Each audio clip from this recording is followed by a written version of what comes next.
What's up, ecosystem? Welcome back to ATI Auto Business. My name is Jay. You know, my goal every Tuesday night is to bring you another trade show level business presentation to you wherever you are, because your automotive business deserves the latest in transportation and logistics news.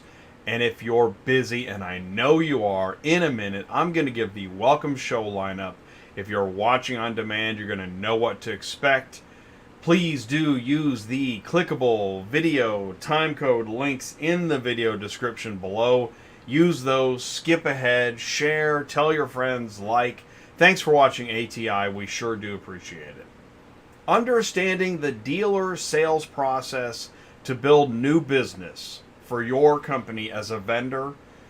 Ty says love the dealer, but are you having trouble communicating with car dealers? Is it you? Or is it your process? To better understand the mind of the car dealer, tonight we're featuring Brian Maxwell with Selling for Success, plus Kyle Disher of RevDojo, and the Dealer Boiler Room panel with Ryan Hartigan of Turnover CRM, Tiffany Simonsen with Torchlight, and Phil Norling of Gaurd Security. Plus, Ty Thompson is in the building, so please do join the live chat, ask your questions, share your thoughts, grow your business, break out of your vertical, because it's Tuesday nights live on ATI Auto Business. I'm your host. My name is Jay. Welcome back to the show.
What's up, ecosystem? Welcome back to ATI Auto Business. My name is Jay. Thank you so much for taking the time to join us again on another Tuesday night. We sure do appreciate it.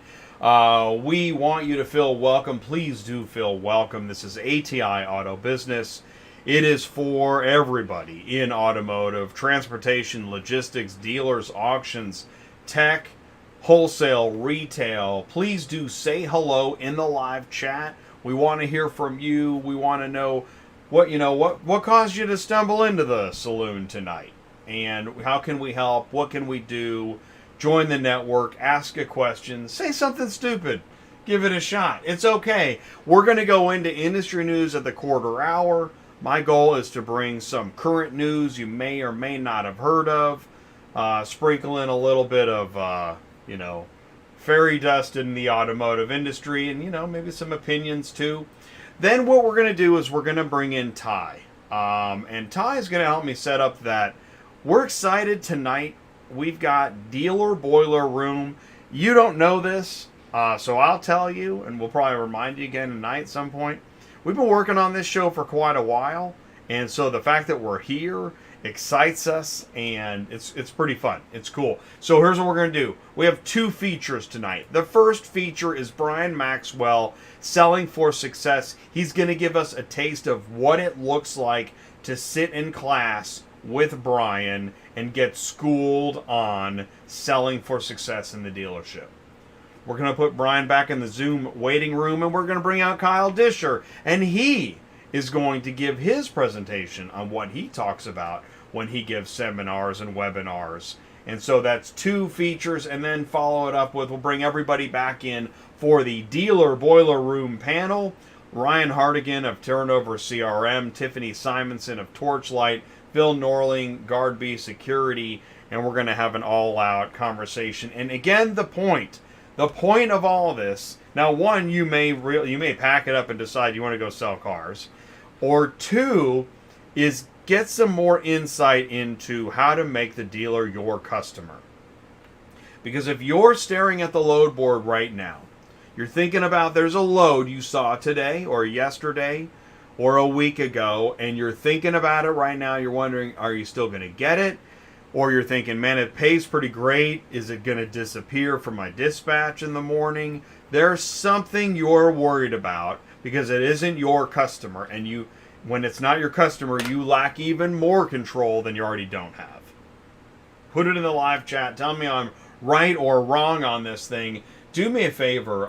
Please do help us like and share. Please smash the like button. Just bust it to pieces.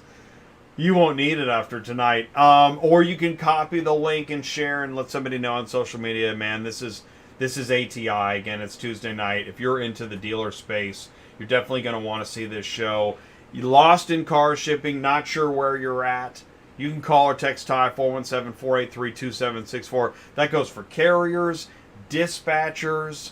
Did you just buy a new truck? Have you not developed a running lane and haven't even really thought about it?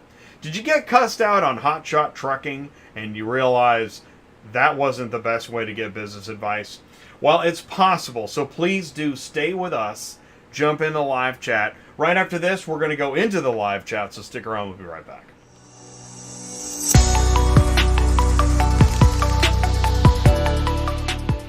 Recon in 2023. Time to line. Speed to sale. Managed by metrics. Know what you don't know. Technician efficiency. Workflow efficiency.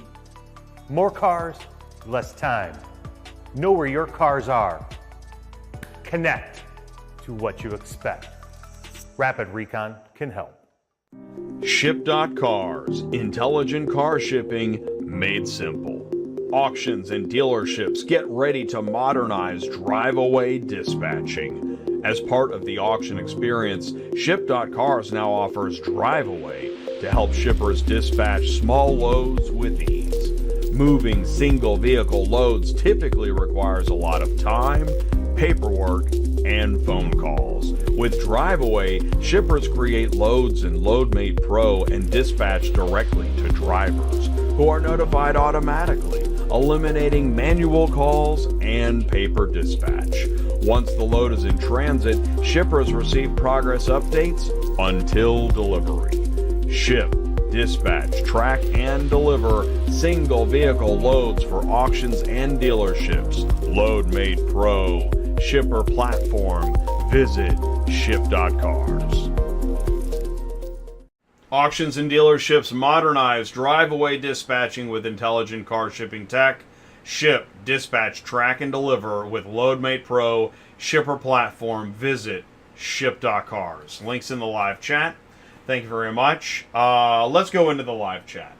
Let's do that right now. I'm going to back it up to the top. I just want to say this. Do me a favor. Ponder this. Even if you're not really liking what's happening, if something's making you think, you owe me a like. Fair? All right. Okay. I don't know. I got to try. I have to do something. Because right now it looks like we have 8? Is that 8?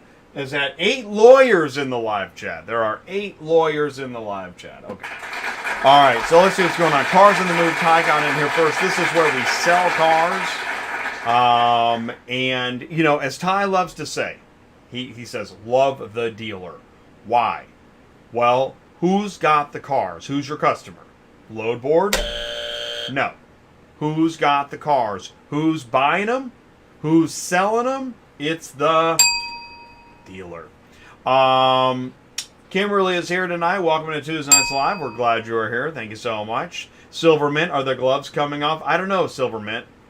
I'm assuming they always come off on Tuesday nights in the live chat. So do what you got to do. Chris Chamberlain, this is where we sell cars and learn to ship them, and we talk about it. By the way, truth, it's an open chat. You can say whatever you want.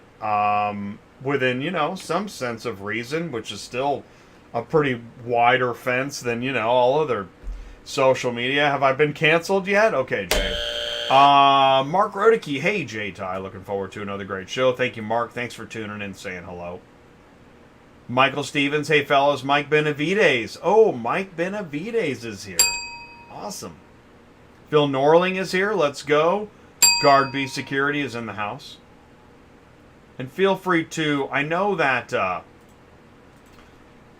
you can't share a link. This is part of the fence I was talking about. I don't know why you can't share a link. I guess it's because of all the craziness that, what do they call it? Zoom bombing? Hopefully we don't have any Zoom bombing tonight. But if you feel like Zoom bombing, put it in the live chat. Oh, look. We have less lawyers in the live chat now. Thank you so much. I do appreciate it. We'll keep the live chat open for a few more minutes. Again, I was saying that we're really excited. Yeah, Tucker Carlson. It's better than the Brandon stuff. Okay.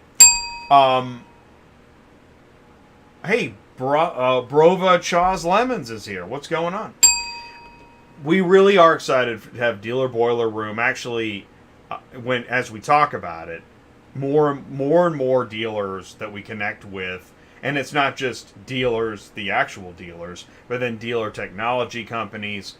So many dealer technology companies that Ty hooks up and connects with at, like Digital Dealer and, Finished Vehicle Logistics is next week. That's OEMs. We'll have that in the industry news too. But we're really excited because dealers are a big part of the community. The only other big part then would be the auctions, which we're also connecting to as well. And that's where we feel like we're fulfilling the promise that as a transportation and logistics channel, we're not going to stay in our vertical, stay comfortable, and just talk about, trailers the whole time and dispatching. Yeah, no, we're going to bring that out. I mean, what are you moving? What are those cars? What are all those locations? Who are all these people involved in the transaction? What are we trying to handle here? This is a giant ecosystem, and that's what we do on ATI. So we're really proud to have Dealer Boiler Room as our feature tonight, and I'm going to get to those features. I don't need to waste any time. So do me a favor, stick around after this. We're going to go into industry news. You're not going to want to miss it. Here we go. What are we doing next? We've got, here we go. Transport Auto Quoter is by far the leading auto quoting software on the market and the only auto quoter with a pro version that comes preset with accurate pricing for anywhere in the U.S. So you don't have to worry about it. The best part is that no change with your current software is needed. Just plug TAQ in and start booking jobs. Carriers can easily plug TAQ into their current websites and start making money right away. I bet you're wondering how we do this instantly and accurately 24/7. Well, constant analytics is the key. Our Price Watch team is constantly monitoring current market conditions, paying close attention to seasonal and quick-moving industry changes. At the end of the day, it takes a lot of time and data to maintain good pricing, time that most of us just don't have on a daily basis. So free yourself up. Using TAQ Pro is really a no-brainer. Save time and money, maximizing your leads and optimizing your online investments. You'll finally be able to sleep well at night knowing that TAQ is on the job selling for you 24/7. Never missing a potential job. Searching for that midnight auto shipping quote and new lead software you can trust? Provide instant, accurate quotes online with Transport Auto Quoter. Get the price right the first time. Visit superflowsystems.com. Links in the live chat. Hey, there's Mark. Hey, what's up, buddy? Thank you so much. Making martinis in the super chat. Really do appreciate that. No problem at all. We missed you last week, so great to have you here. And in fact, do you know who needs an instant quote right away, a car shipping button, to take care of, to make it true end-to-end? Car dealers. It's Dealer Boiler Room, episode 293 on a Tuesday on ATI Auto Business. We were at Digital Dealer last week, live at Digital Dealer. Man, times are moving fast. Oh, there's Chris, too. Thank you so much, Chris. Really do appreciate it. Making martinis in the super chat. Line them up, gentlemen.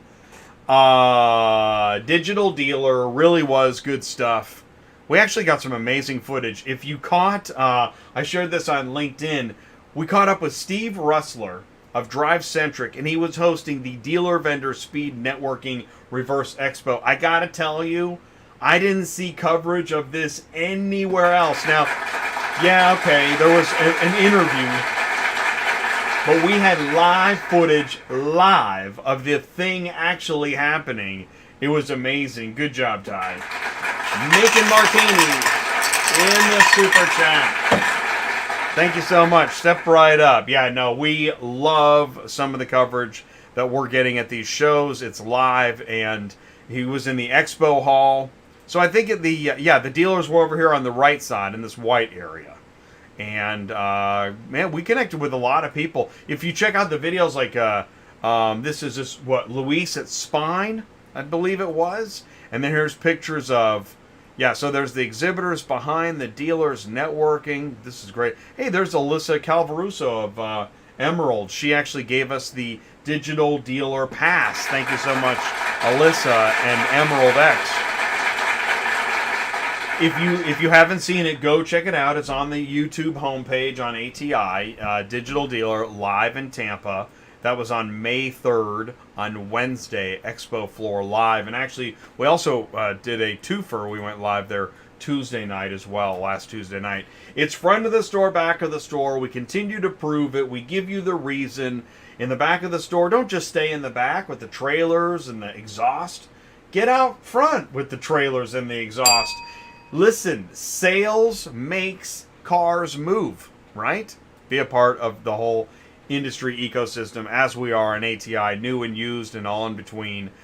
We follow the disconnect between sales and operations. That's how you solve problems. You're not just a steering wheel holder. You're a problem solver. Dude, where's my car? I'll tell you where your car is. You got 5 minutes? I can tell you why you don't know. And by the way, do you understand the carrier? That might help you understand where your car is. Hunting down cars, hunting down people, hunting down payment. Why? Do you understand the carrier? So we had Think Outside the Blocks, what was that, 2 weeks ago with Auction v Commerce. Just wanted to give a shout out to Auction v Commerce and the auctions again. Shout out. And using the technology in the office, right? This is more and more. This is the way it's done. Look, he doesn't have a stack of papers blowing around the desk. These sticky notes, those pads are clean. Here's to clean sticky note pads. I want to give a shout out to Maranatha Works, and this is Melissa and Adriana, and thank you so much for showing up to support us at Car Conference. And hey, they got a write-up in Used Car News. Jeff Ballant was at Car Conference, and he sat in on the ATI stage conversation, and I guess met up with Adriana and Melissa, wrote up the article, so good job, girls. That's awesome. And that's because they went to the show. It's great stuff. And thank you for your support. We sure do appreciate it. I want to thank everybody that, comments on the videos. Rob says, great series. Can't believe it's 4 years old. So great. Amber was talking about Super Dispatch Show. I'm going to tune in. I just started to dispatch. So we're helping folks. This is... Okay. Let's go ahead and bring it down to a hush. Kenny is pretty upset about the clearinghouse, which I would agree. Trucking is a headache anyways. And he's done. It's not enough money for all the BS. They're just making way for self-driving AI trucks. It's becoming a thing of the past. So, hats off to you, Kenny, telling it like it is. And here's another one. What is car arrived, and how do you get set up with them? This was and I think it speaks to maybe a little it might be time for some outreach, because he doesn't know. So, ATI helped educate him as far as we could, you know. So hats off to us, I guess. Hotshot Trucking. Hey, just wondering if someone can give me some information or knowledge. Long story short, I'm the driver for my boss's company. I was going to quit, start doing some local. Got to talk. We're talking about taking over his company. Just wondering how that would work and where I make all the payments to keep him and under his name and how would the taxes work. Any of you know and have any information, I'm just putting this on Hotshot Trucking on Facebook. This guy says, ask an accountant, not a bunch of derelicts. It's awesome. God, I love it. And that sums up why we started this channel. And this guy says taxes are the least of your concerns. True that. Saw this in the news, so you can send in the news too. Send it to autotransportintel@gmail.com. I'll put the link in the live chat. Send me the news. Somebody sent this in. This is one dispatch has an inspection change beginning Tuesday, May 9th. Oh, that's today. Oh, wow. At 10 Central. Holy cow, this starts in a few hours. Ready Logistics is launching an enhancement to the One Dispatch app that may affect your experience on upcoming inspections. The 1D mobile app will now geolocate the pickup and drop-off inspection locations. And as great as that is, if the inspection is not completed at or near the address, you're going to get an error message that you can't inspect the vehicle out of range. Now, I'm not weighing in, but I am saying there's going to be somebody. Because people get busy and people get closed and we got to get you off the lot or we're going to, you know, have to take your tires. You know how it is out there. Somebody's going to try to finish their inspection and they're not going to be near the geo and they're going to get an error message. So send it in to autotransportintel@gmail.com. Can't wait to hear how that goes. I also just want to share this. This is interesting. ACV has a carrier performance evaluation score, and they tell you how they do the score. This one wasn't so good. That's why I got a hold of it. And apparently the company argues with the weighting here, but I wonder how that works over the phone, especially if it's all AI based. Press 2 for... Okay, I'll tell you what. Here, I got a video. I want you guys to see this video. We're going to get to the Ask Larry quiz stuff in a minute.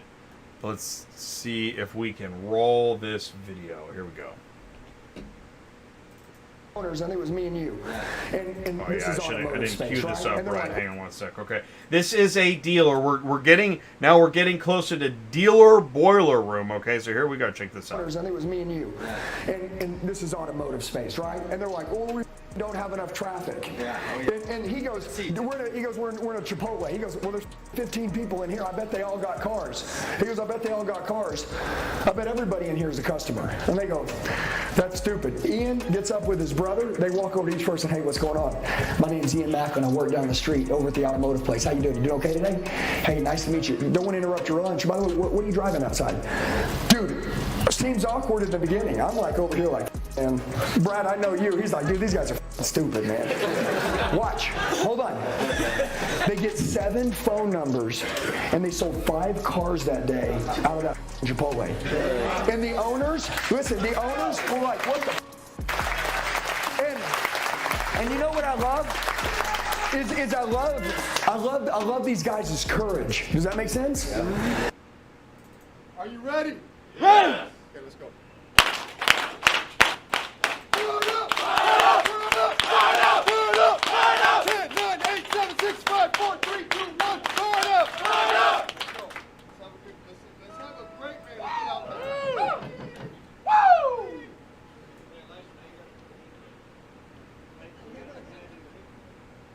All right, so, you know, what kind of Monday morning prep meetings are you having? Think about that. Maybe add a little bit of fired up or what have you. So I just wanted to share some, you know, just get you kind of prepped and fired up for what we're about to do next. But before we get to that, you know that every Tuesday night, I got 5 new questions. That's right, step right up. Put it up on the big screen. 5 new questions. Are you a car shipping guru? Who wants to play? Here we go. Question 1, let's go. Which type of training is designed to improve the communication skills of salespeople? Technical training, product training, customer service training, or sales training? Oh, and we got the letters now. A, B, C, and D. All right, so let's see. Communication skills of salespeople. Technical, product, customer service, or sales. What kind of training are we talking about? Put 5 seconds on the clock here. Do we have that? I don't know. I think we already did that. Yeah, we did that. Okay, anybody? All right, I'll give you this one. All right, that's right. Not all at once now, everybody. It's sales training. Sales training was the answer. All right, here we go. Question 2. Each question gets a little bit harder. What is the primary purpose of a car dealer's BDC department? To sell new and used vehicles, provide maintenance and repair services, handle inbound and outbound customer communication, or manage the dealership's inventory? What does the BDC department do? This one's going to get a little tricky. Go ahead and put 5 seconds on the clock.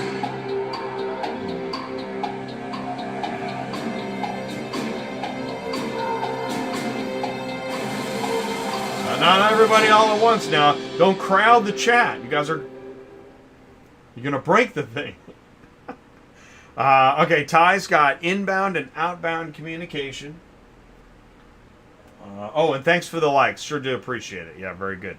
Oh, we got 2 for inbound and outbound communication. Remember, stimulus counts as a like. If in any way you are stimulated, okay. Let's not get weird.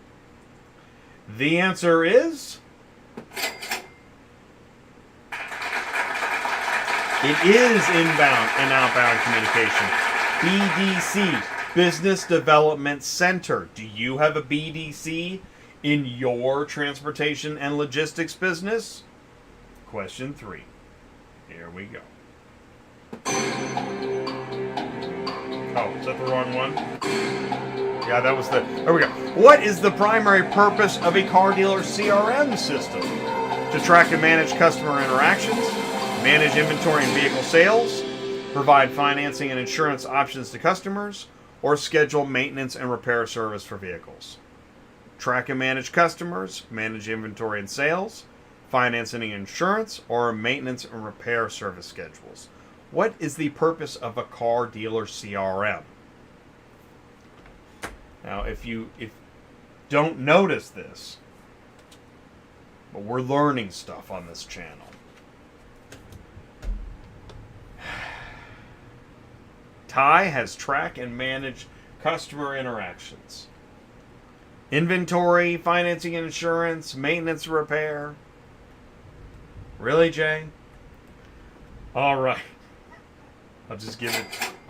It's just me and you tonight, Ty. All right, buddy, old pal. We have got... Well, and Brova. It is to track and manage customer interactions. A CRM, that's why a CRM is important. Regardless of the people that push J-Tracker off the cliff. Too much? CRMs help you manage your leads and customers, which again is not a load board. That is a list of loads that don't know you, and, well, they're going to get moved one way or another, I suppose. Better late than never. Hey, what's up, Rich Levine? All right, Rich, question 4. Here we go. The wrong one again. What types of customer information might a car dealer CRM system store and track? Vehicle purchase history and service records, demographic information and contact details, vehicle preferences and financing options, or all of the above. What are you going to use your CRM to track and store? This could be pretty important information. In fact, in your transportation and logistics business, what do you want your CRM to track? Oh, Rich was busy working. Well, we always excuse hard work here on ATI. All right, I won't waste much time. That's fine. I will go ahead and hit the Next button, it is all of the above.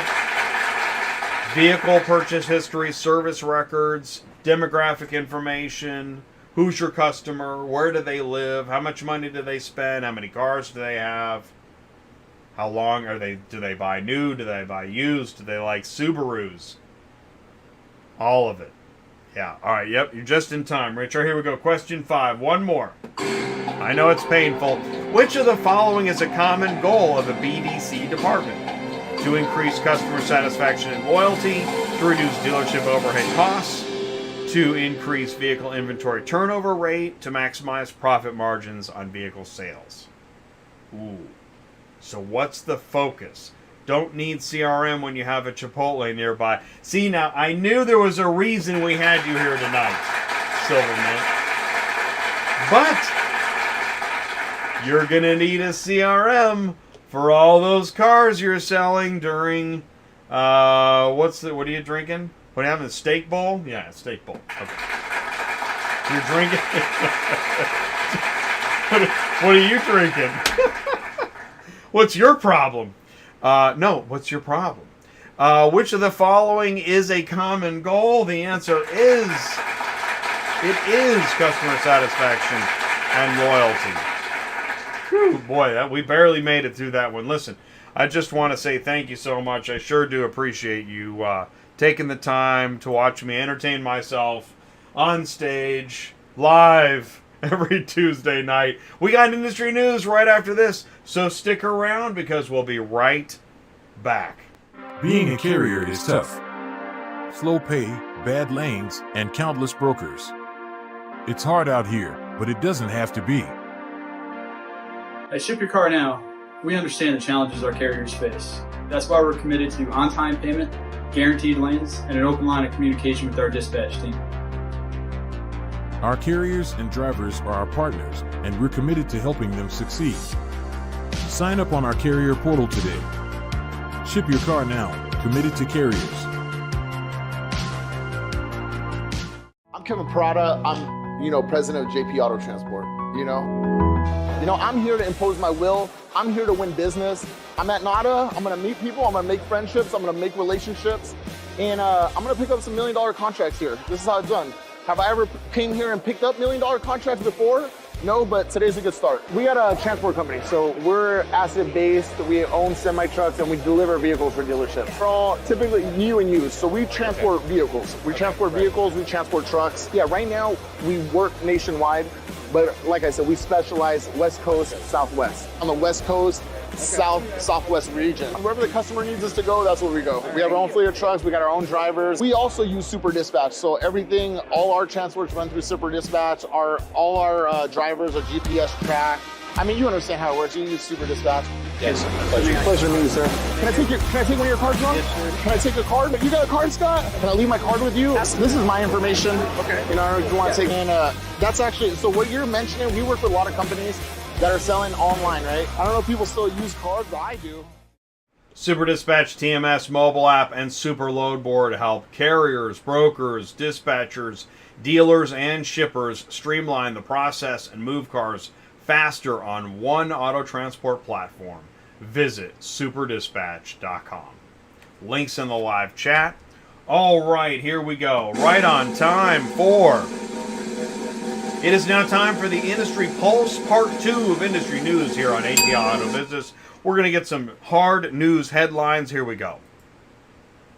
This is the big one. Now, this came out right before the show last Tuesday. Car Global is rebranding as Openlane. Now, you might be saying to yourself, I think I've heard of Openlane.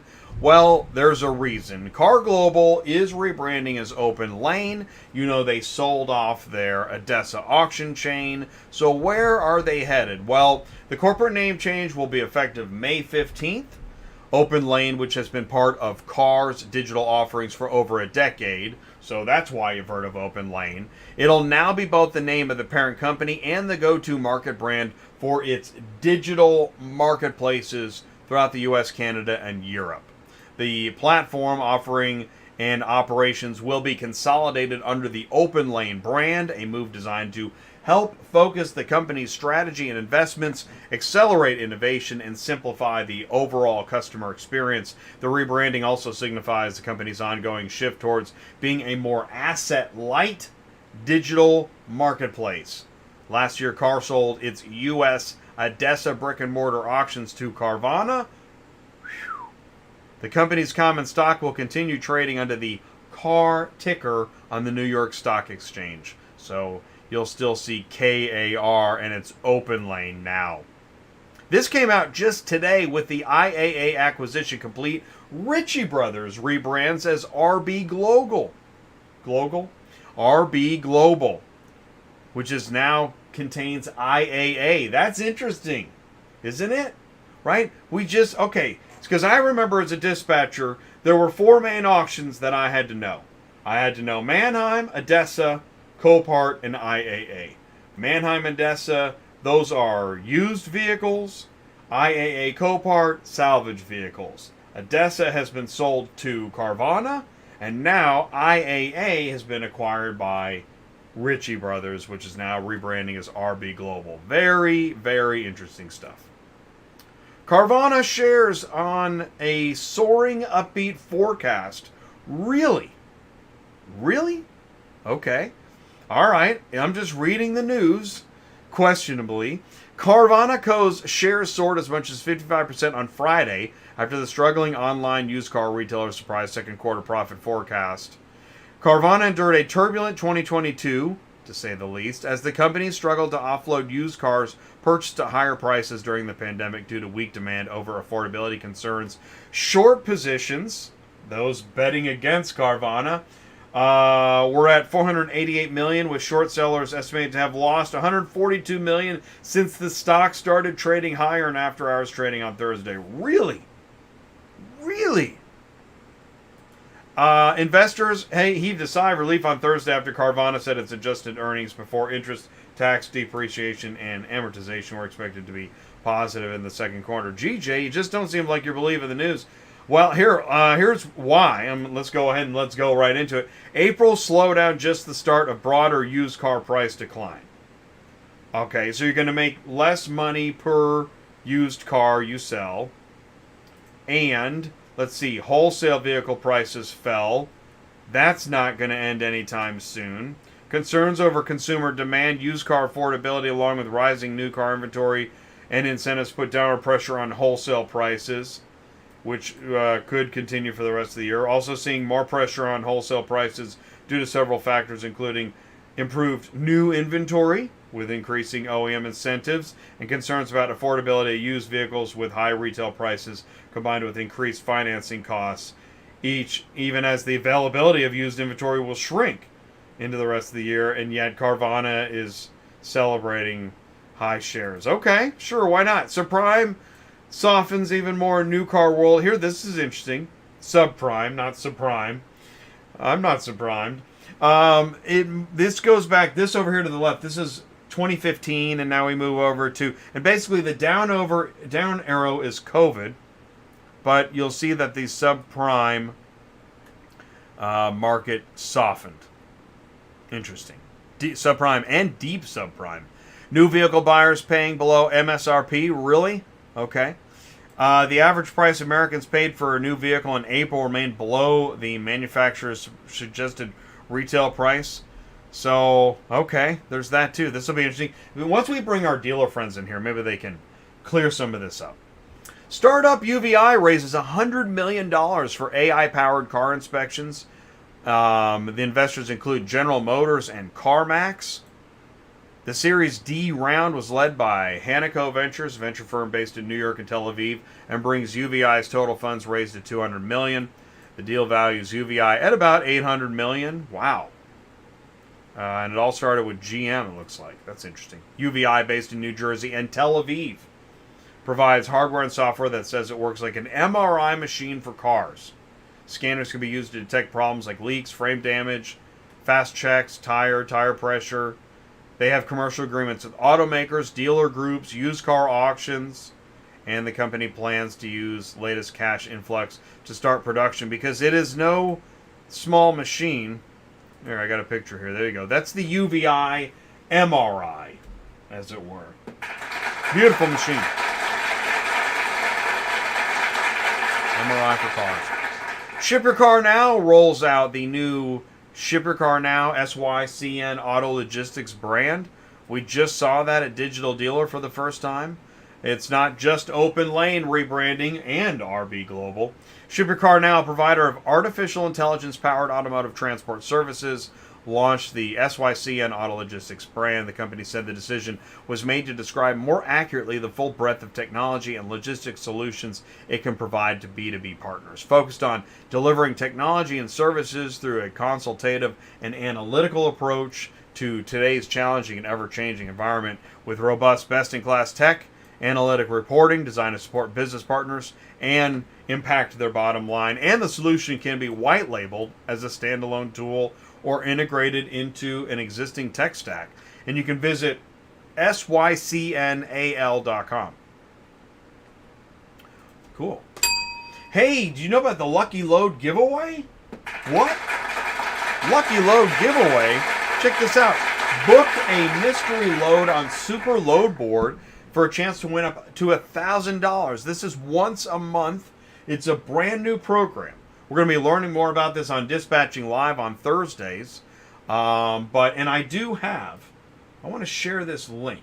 If you want to learn more about the Lucky Load, there it is in the live chat. Win the Lucky Load. Click on the link to learn more. And they're talking about it. Super Dispatch has been talking about this on social media lately, giving away cash to car haulers. Book loads on Super Load Board for a chance to win up to $1,000. All you got to do is book a load. And once a month, you have to be a verified carrier, on Super Load Board, book a mystery lucky load for the chance to win $1,000. Just booking a load. You're going to make money by making money.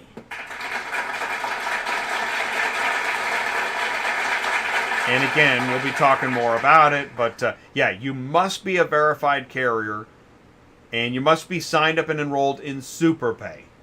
And you must book the load on Super Load Board, and you might win the Super Lucky Load. And, they've got loads on Super Load Board. I don't know if... Psst, hey! Did you know? I don't know. Are you? Oh, you're not? Number one. Camera one. You should be posting your loads on Super Load Board, and you should be searching for loads on Super Load Board. They got a lot of loads, and they got a lot of verified carriers. To find out what you're missing, go over to Super Load Board. And we do talk about it on Thursdays, Load Board Search Advice. Actually, this Thursday, we've got more Super Load Board. This Thursday, Ben Hargis is going to be with us from Super Dispatch. Fridays is Cars on the Move. This Friday, we have Understanding the Ecosystem with, get this, we have Michelle Hutchinson from Ship Your Car Now Auto Logistics and Nick Zulovich from Cherokee Media. His first time on ATI this Friday at noon Central Time. We had Independent Dealer University last Friday. Great show. 2 weeks ago, Ship.Cars, Dispatcher Solutions. We got to see... Did you guys see the demo? If you haven't seen the demo, you should go check this out. You are going to like this trip planner stuff. It's cool. Ship.Cars. Check it out. Also, next Tuesday night, we have Auto Hauler Exchange live on ATI, Shipper Carrier B2B Marketplace. We got Royce and Frank and Dana and Kelly. This is going to be a great show. Jake, this is going to be a great show. You're going to want to check that out. We're going to be live at Finished Vehicle Logistics tomorrow. That is at 5 p.m. Central. You can find this link. It's on the homepage on ATI Auto Business YouTube homepage. We'll be live tomorrow that's 3 Pacific. And what we did, we always look at the schedule. Here's what's happening on the schedule tomorrow at Finished Vehicle Logistics in Huntington Beach. Now, this is OEM, new cars. Man, I mean, lots of OEM speakers, but there's also transportation logistics companies. They have these ideas labs that'll finish at 3 o'clock Pacific. We're going to go live after the Ideas Labs. That's going to be great stuff. So we're going to go live during networking meetings and on demand, and we'll we'll shut off the valve before session 5 hits at 4:30 p.m. Pacific. Yes, make sure you catch us. Finished Vehicle Logistics live on ATI. Also, don't miss, we are going to be at NIADA in June, and we want you to go. So here's what I want you to do. You can, if you're interested in NIADA, let us know, and we can get you a discount. ATI for NIADA. Let us know what you want to do. Go ahead for now. Call or text Ty. Say, hey, is NIADA the show for me? Because the answer could be yes. By the way, this is a show you want to go to. We'll tell you more about it. We're going to talk about dealers all night. But yeah, when you see this, you're dealing with the podcast. Oh, it's 7:45. Man, this plane's going to train on time. Okay. That's the channel. There's Ty's phone number, 417-483-2764. It is the Car Shipping Business channel. Don't just let time slip by. We don't ship cars. We move information. You can leverage us to network your business. We're doing that. We're actively doing that. So that's what we want to offer you. All right, so do me a favor. Stick around. Right after this, we're going to bring in Ty, and then we're going to start with our featured speakers. We got a whole lot more show coming up, so stick around. We'll be right back. Auto Hauler Exchange is a new B2B marketplace, the first of its kind in the vehicle logistics industry. Auto Hauler Exchange automates the complex workflows of the vehicle logistics ecosystem by connecting large and small vehicle haulers directly with vehicle shippers. By eliminating the middleman typically required in vehicle logistics, AHX streamlines the shipping process, cuts shipping delays, and reduces empty space on carriers and unnecessary miles while increasing revenue. Working directly with the shipper, carriers can pick and choose which opportunities fit their routing on a day-by-day basis to maximize their capacity and eliminate empty miles, while allowing them to plan their backhauls in advance. The exchange gives control back to carriers. By using technology, AHX creates a frictionless, efficient environment for vehicle transportation. Get off the vehicle hauler roller coaster today with Auto Hauler Exchange. Auto Hauler Exchange, B2B marketplace, connects shippers directly with carriers, putting the power of the business transaction back in the carrier's hands. Visit autohaulerexchange.com. So, all right, here we go. Links in the live chat. Thank you so much. Thank you, Auto Hauler Exchange, for joining the ATI Auto Business Network and group of transportation and logistics professionals. All right, here we go. Please do help me wish a warm welcome up onto center stage. Joining now, he's live, he's in the building, Ty Thompson. Yo. Hey, buddy. Can Hey, you man. see and hear me? I can see you. I can hear you. Can you see me and hear me okay? Huh. Well, I can't hear you. Oh, you can't hear me? Well, it's Check. probably my problem. Hold on just a second. Let me Yeah, see. go ahead. Yeah, you're fine. Yeah, go ahead. Take We'll over. go for a back to second. camera. Take the wheel, which we do from time to time. He's doing a mic check 1 2. I muted him for a second. He's already got it figured out. Oh, cool. So I get to say, hey, Jeff Watt is here. Home a fantastic 3-car day. Boss says nothing last week to South Carolina from Chicago. So rattles me 14, 15 miles round trip for 7 with the. So I'm sorry, Jeff. But thanks for letting us know and telling us about your day. Carlos Braxton is here. All right, Ty, you're with us? See me, hear me? Yeah. All right. Wow. Oh, wait, maybe. Something is still different? What's the problem? Hang Check. on. We're live. That's why we do. I mean, We only do this like every. Yeah. Well, I know. Well, you know what? Things What's change. going on around here? But I'll tell you what, seriously, because We go back and try this again. Yeah, go ahead and try it again. But we have so much tonight as far as Brian Maxwell, and I'll go ahead and put it in there. Brian, go ahead and get your get things heated up here. Brian Maxwell is up next. And you guys know this. How many shows have we done? I don't know if Ty's ever had. I don't know. Let's just go. I got real it. audio technical. But you can see me and you can hear me? I can definitely hear you. All right. I can see you. All right. Well, yeah. All right. Good. All right. So what are we doing? What's happening? What do you think this is, well, man? I think it's probably because I'm so excited to have dealer guys on. Yeah. So, you know me, I always get excited about, love the dealer, talk about dealer, go talk to the dealer, find out what the dealer's doing. That's where you're going to get all your cars. That's where you're going to get your information. And one of the things I like about this show is that we talk about things that dealers talk about. So we're not an expert, and neither are you. You're an expert in transportation. But it's easier to start a conversation with somebody if you know something like Rapid Recon or Brian Maxwell or Kyle Disher, and you start hearing about sales. So in my opinion, one of the parts of this ecosystem that really gets overlooked a lot is the sales guy. And I say this all the time, like if we didn't have the sales guy, I wouldn't have a job. And I've even thought about being a sales guy, maybe once or twice, but just never followed through.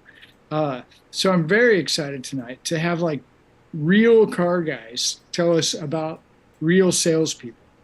And as you watch this, here's what I want you to keep an eye on. As you watch how dealerships train sales guys and gals, you watch the expectations and watch how the expectations are made real clear, right? And this is what we expect of you as a salesperson.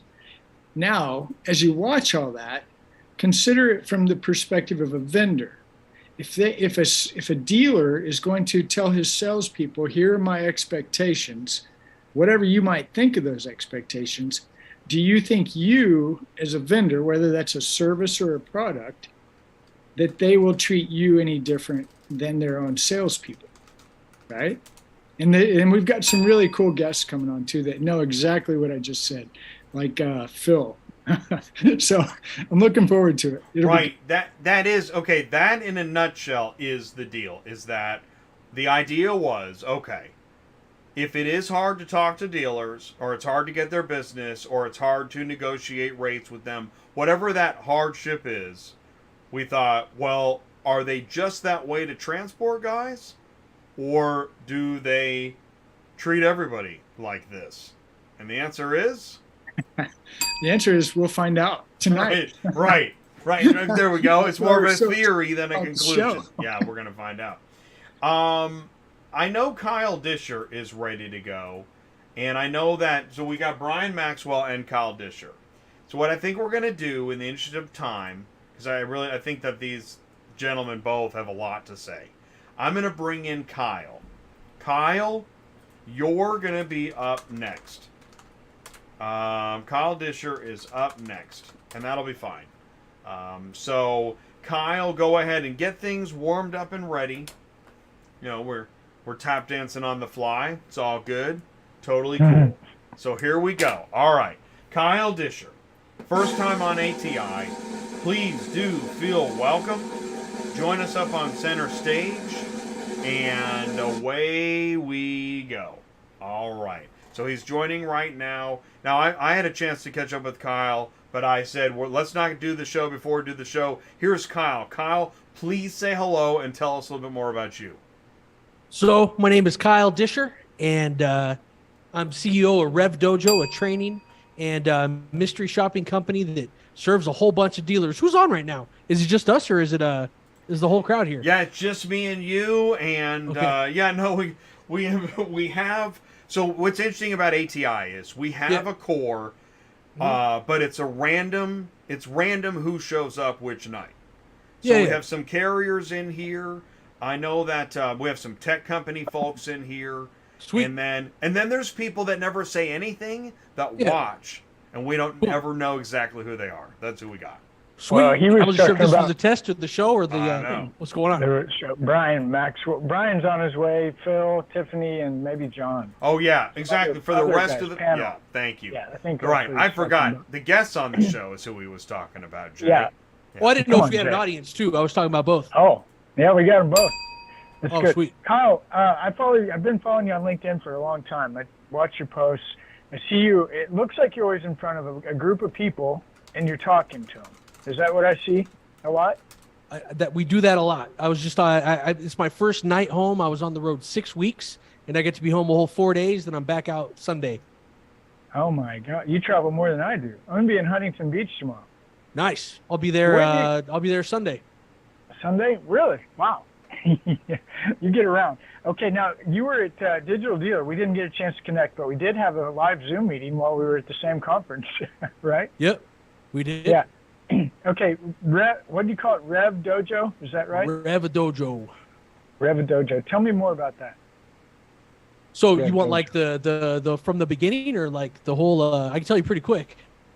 Well, I'm looking for elevator. Yeah. Yeah. So we've been around 10 years. We got about 60 employees, and I made a deck. Do you have?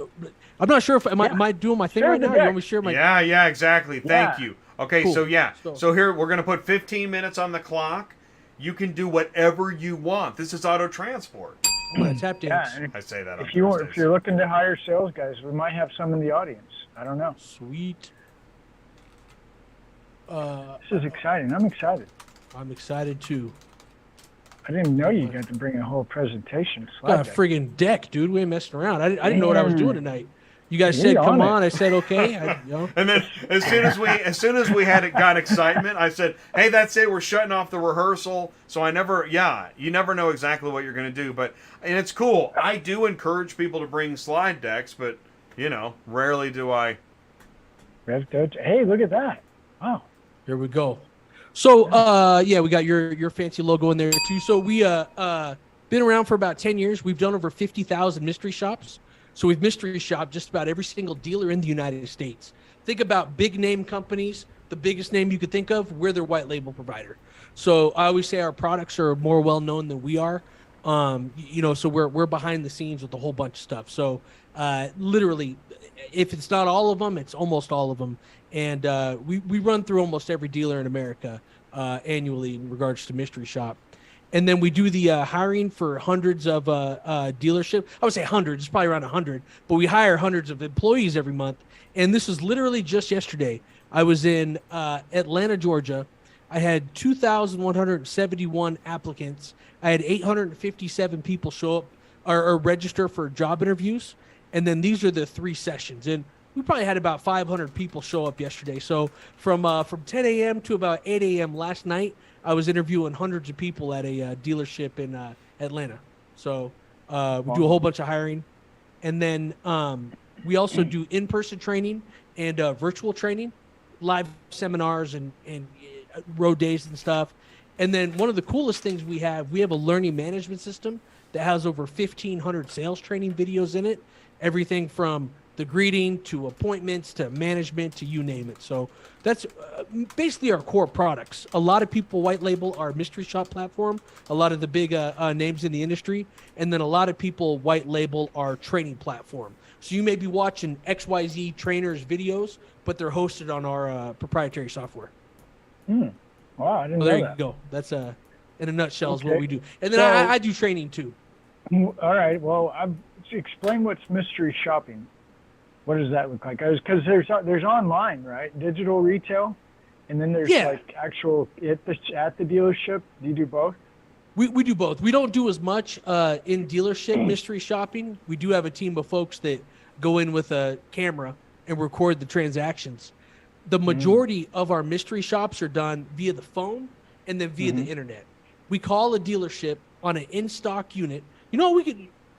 Let's see, maybe we'll go crazy. You guys want to do one right now? Yeah, get crazy. Dude, I love it. Get crazy. Live mystery shop here. Camera one. First time on ATI. First time on ATI. We're going to try to do a live mystery shop right here, right now. Can we pull this off? Yeah. We do a lot of them. RevDojo. Mystery shop. I'd rather do I almost feel like a bully when I'm doing the mystery shop. I'd rather call real customers, but we don't have that lined up. We do a whole lot of that too. I'm having trouble pulling up a here we go. I was going to say, because mystery shop is very interesting because it is the act of playing either as a customer, here we go, or you could be on either side of the transaction. But you're a plant. So you can talk and they can't hear you because you're in my headphones. So if you want to talk, you talk. That's your privacy.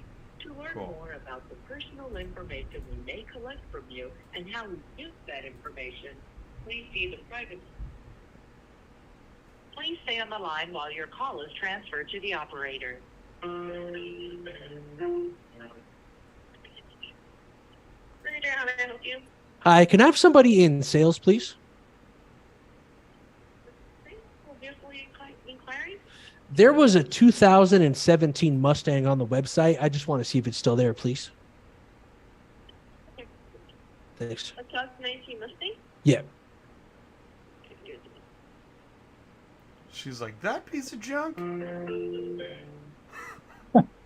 This is awesome. I know. It's live. This is mystery shopping. This is mystery shop. Yeah, you're Well, literally... as he's doing this, right? He does this all the time. He's going to tell us what they did and didn't do right and wrong here in a minute. We should mystery shop carriers and brokers.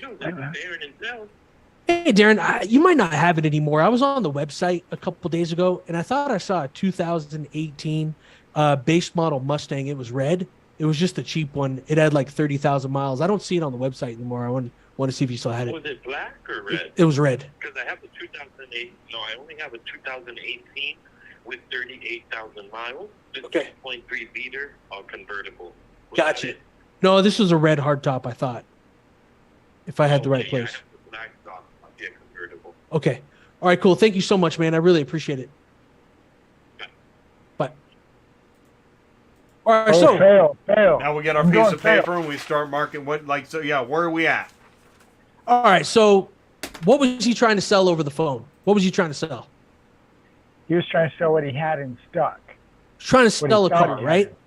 And you know, no fault to the guy. He'd had a lot more success though. If and we don't just do the mystery shop, we do the training on this too. Obviously, he would add a lot more success if he went through the right process. So number one, I'm not going to tell you if I have the car.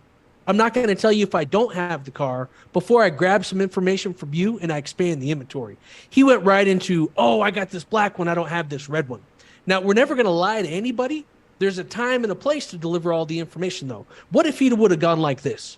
Oh, cool. You're calling on that black 2008 Mustang.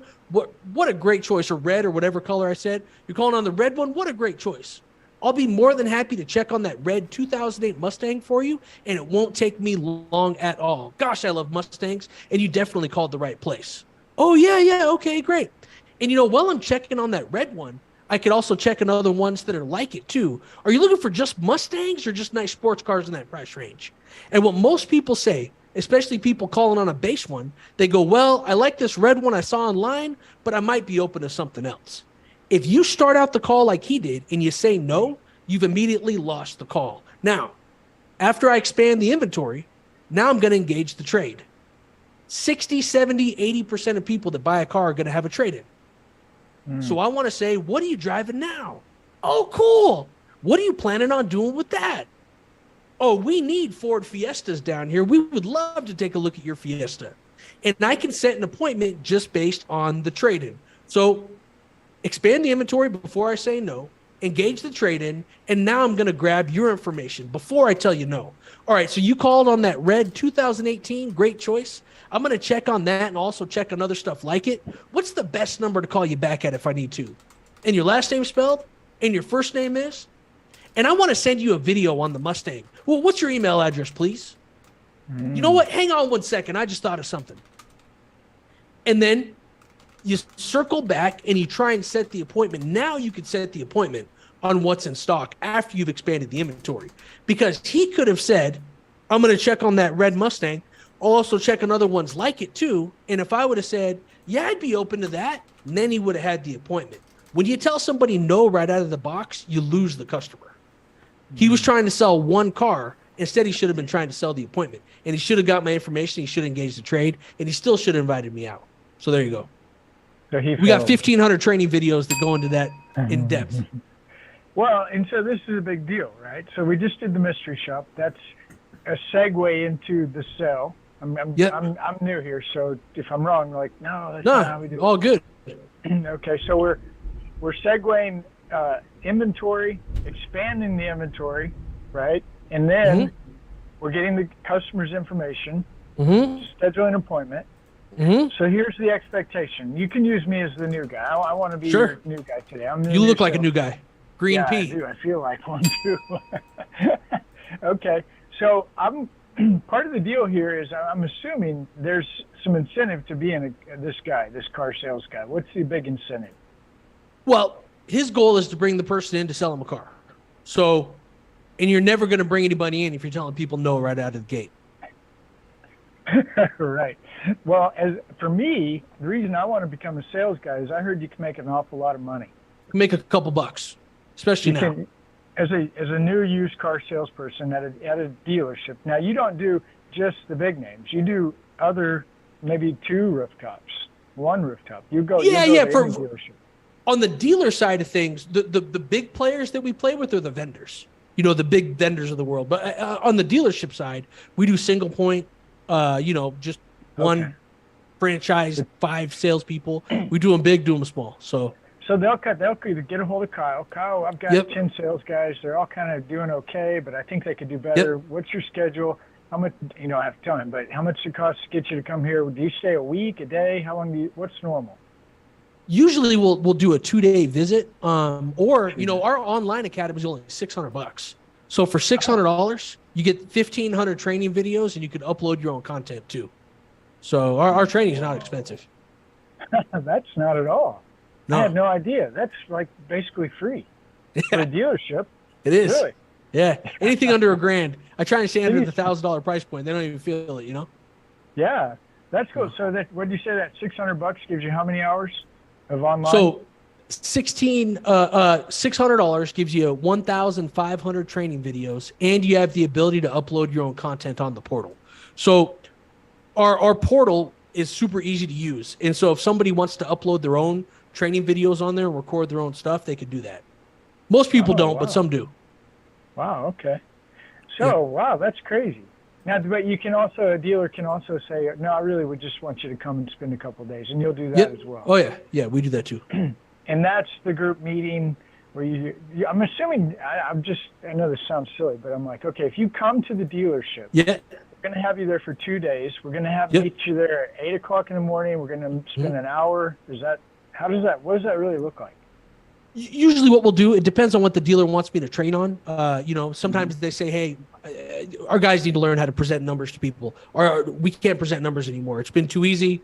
Now we got to start closing deals. Sometimes they say, we don't have enough appointments. We need you to do long-term follow-up. So anything front end we train on, usually class is 2 to 4 hours, depending on the topic. If it's a phone class, I try and pay for the visit in the training. And at the end, we make live calls. And we set live appointments in the room. So I try and be free if I can. But, it doesn't always work, but I try. Wow, that's great. So expectations, the sales guy. So there's the guy who's got the money. That's the owner, the dealer, the principal. They got a lot of it. No, say what? They got a lot of it. They got a lot of that money. They got a lot of it. Yeah. So they got a lot of money. They got some kind of new problem this month, whatever it might be. They get a hold of you. They're going to spend whatever it takes. I need you to come in here. I need you to train these guys to do it right before I start throwing them out the window. Yep. That's fair. Okay. You come in, you spend the time and teach everybody this is what we're working on this week because this is what boss says. You guys need to do a better job at it. Ready, set, go. And now as a sales guy, if he's paying attention, I mean, we're talking what, 6 figures? Easy? Oh, yeah. And then the sales guys are making that money plus now. Yeah. Sales guys are making 6 figures plus. What are the expectations in general? As a salesperson? Average. Yeah. What do I need to make sure that I'm going to have to be ready for? You have to wake up, preferably take a shower, and show up on time. That's all you got to do to make 6 figures in the car business now. Literally, you could stand there and make 6 figures. If you want to be good, that's another question. Expectations are low, believe it or not. But if you're a professional, you should be doing a couple different things. One, you should have a bunch of appointments. You should be killing the phones. If you're not with the customer, you should either be doing some type of training, working on the lot, or on the phone. Most people just stand around all day. So it's funny. The more you do of this, I like to say, if that's my phone picking up, the more you make of this. And most people are just standing there. So you can stand there and make $100,000 by accident still in this market. But if you really work, you can get in the big money. Right. Well, I want to be a professional. Now, Yep. I'm not saying I'm going to come and sell cars for you, but if I were, I would want to be the best I could be. Sure. And being the best I could be, it includes spending time with people like you and learning all I can from you. You've been in this for a while, haven't you? You've sold cars. 23 years. I think. I started when I was 18. I'm 42 next month, whatever that math is. Wow. That's a long time. Selling cars. Did you own a dealership too? No, I've been in executive management at a dealership for a very short time, but sold cars when I was in high school. And then out of high school, they made me a sales manager. And so I was a manager when I was really young. I was 19. And then ran a big internet department. And then basically got on the road as a trainer really, really young. I was 21-ish when I started traveling around the country and doing trainings. For other people. I worked for a company called Traver that was owned by CDK. So I worked for CDK's phone training company. And then I was a Cardone trainer for 8 years. I keep talking over you, sorry. I know Cardone. Yep. What about Andy Elliott? What's he do? He's a dealer trainer guy too, right? Yeah, Andy Elliott's newer to the scene. He's one of the only guys that I don't know personally. We've just been in different circles. You know, he seems like he's got good stuff. I don't know him. I've seen the material. It looks good. Got good energy. He's starting a cult, I think. He's got people wearing like Elliott Army shirts and stuff. And that's all right. You know, whatever gets the guys going. Get them amped up and ramped up. Okay, so I'm going to not disagree with you because you've definitely done it longer than I have, but I've always kind of been under the impression, right or wrong, correct me, if I'm a sales guy and I'm not making 20 calls a day on the phone, like you said, right, and I'm not scheduling minimum 2, preferably 3 appointments a day, my job may be in jeopardy. That's what I've always thought I've heard. Not now. Not now.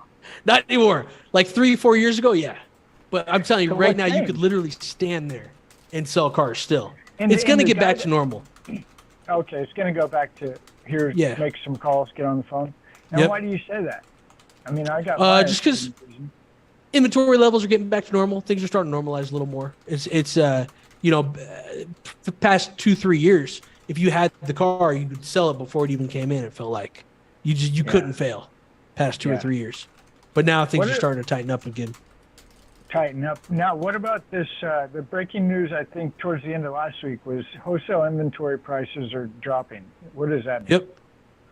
So the market's correcting. So where like, you know, people would have to spend way too much money for cars. Now the inventory levels are getting back to normal. So the demand isn't as high. So prices are getting lower.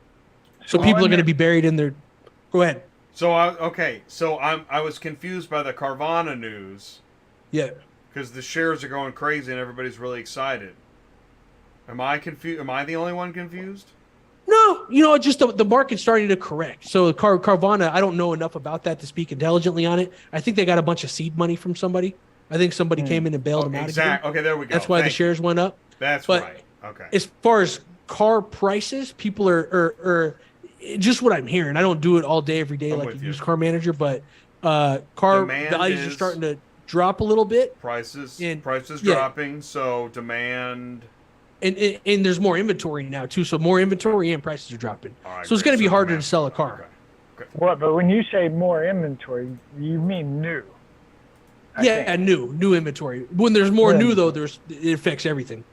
Yeah, and there's a lot of articles right now that there's new out there, but then you get off into Twitter and YouTube land and you watch these weirdo guys walking through the new Ford F-150 parking lot at the dealership. Yeah. Nobody's buying these because the base model's $78,000. The Raptor's $104,000 with markup. And these guys are kind of acting like consumer demand might be kind of dropping. What do you think about that? It is. It is. And that's why it's getting harder to sell cars. And it's going to go back to normal where guys got to make those 20 calls a day, sell 10 cars, 15 cars, or their job will be in jeopardy. But the guy in the mystery shop is used to everybody rushing in to buy the one Camaro. Yep. He's still in I mean, sorry, man. Last year land. He didn't do anything wrong, you know. He just didn't do anything right. It could have been right. It could have been better. And I'm telling you, I'm the lay person. I've never thought about selling cars, and I'm sitting here thinking, yeah, I could see where some sales training, maybe I could do a better job. What do we have here? And by the way, we'll bring Brian Maxwell in here in a few minutes. Keep going, though. What is this? Oh, sweet. Yeah, I think you said I had 15. So these are our shop results from last week. This is raw data. I just tossed this in the deck. These are what the top performing dealers in the United States did, and these are the bottom performing dealers. So we went to a website, said, hey, I want to buy a car. The top dealers called in 1 minute and 35 seconds. They text in 1 minute and 21 seconds, and the Zoom thing's over the top. They emailed in 11 seconds. That includes autoresponders. Now, if you take a look at what the bottom 10% of dealers do, 22 hours for a phone call, Oh my God. 26 hours for a text, and then 8 hours for an email. And if you take a look at the attempts, This is awesome. we tracked this over 5 days. 9 call attempts, 8 text attempts, and 7 attempts. And I don't know why we even run this report every single week. I ask for it, but it's always so close to the same. Awesome. And 1, 1, and 1. And this takes out the zeros. So some people didn't do it at all. But these are for the people that responded. But you take a look at the top dealers, they're on it. So the top 10% of dealers in the United States last week, they called the customer in 1 minute, 35 seconds, and they called 9 times in 5 days. They take a look at the bottom, 22 hours, and they only called once. It's easy to see who sells the most cars. Now, are they doing? Have they gotten into the AI and Stella and all that kind of stuff, or is this real people calling real people? Real people calling real people. Okay. One of my that customers is still the biggest exists. AI provider in the country. It's not Stella, but the AI isn't there yet to where it could do true outbound sales calls. Right, and that's the reality. This is when I like to look at the clock and the calendar. It is May 2023, and we're not there yet. It's not there. Right? It's like Stella and other products are being talked about, but they're not currently the majority of the phone calls happening. Yep. Do you have any prediction? I just want to ask. Do you think in a year we'll get to that AI? 2 I don't know. years? I know, right? It's hard. I've seen some creepy stuff. Like I said, one of the bigger ones is my client. We help them with production, and then they use our call center for some stuff. We have a call center too. Do you want to say who they are, man? I don't know. Numa. Feel free. What is it? Numa. Numa. N-U-M-A. Have we heard of that? Numa. Numa is legit. Now, like a Stella? you're going to get me on a tangent. The reason I wanted to avoid man. saying their name, I'm not calling anybody out, but a lot of AI is fake AI. They claim. I just put it in the live chat. Hey, I'm cool with. Hey, man, we are not exclusive. Bring A lot the of it's fake. Numa. Bring Let's the talk Numa. about it. What Yeah, I love So- it. Numa. So some of it's very basic decision trees, and it's not true AI. It doesn't get smarter. It doesn't get dumber. It is what it is, and it's pre-programmed results. So there's a difference between pre-programmed decision trees and true artificial intelligence to get smarter. Google it, read about it. Numa's legit. Numa's true AI. There's other true AI companies out there. Half of them aren't real. They're just decision trees. They're just, dude. They're not real because they're AI. Okay. They're not. It's not true AI. It's just a decision tree. There's not even any. Now, There's no intelligence behind it. No intelligence. It's all artificial, no intelligence.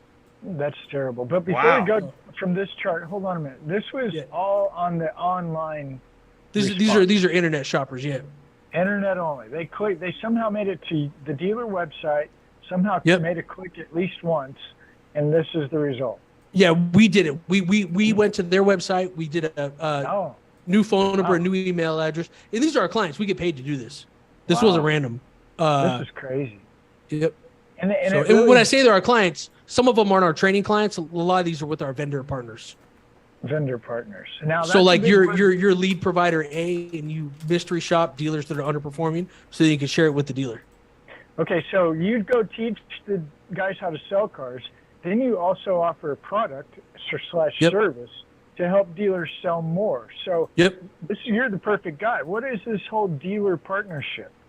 What is that? Dealers love partnerships versus just a vendor and just a service provider? Yeah, so sometimes I'm just a vendor, sometimes I'm more of a partner. You know, for the big players, I'm probably just a vendor. Like they just use my mystery shops, or they just use my my training platform.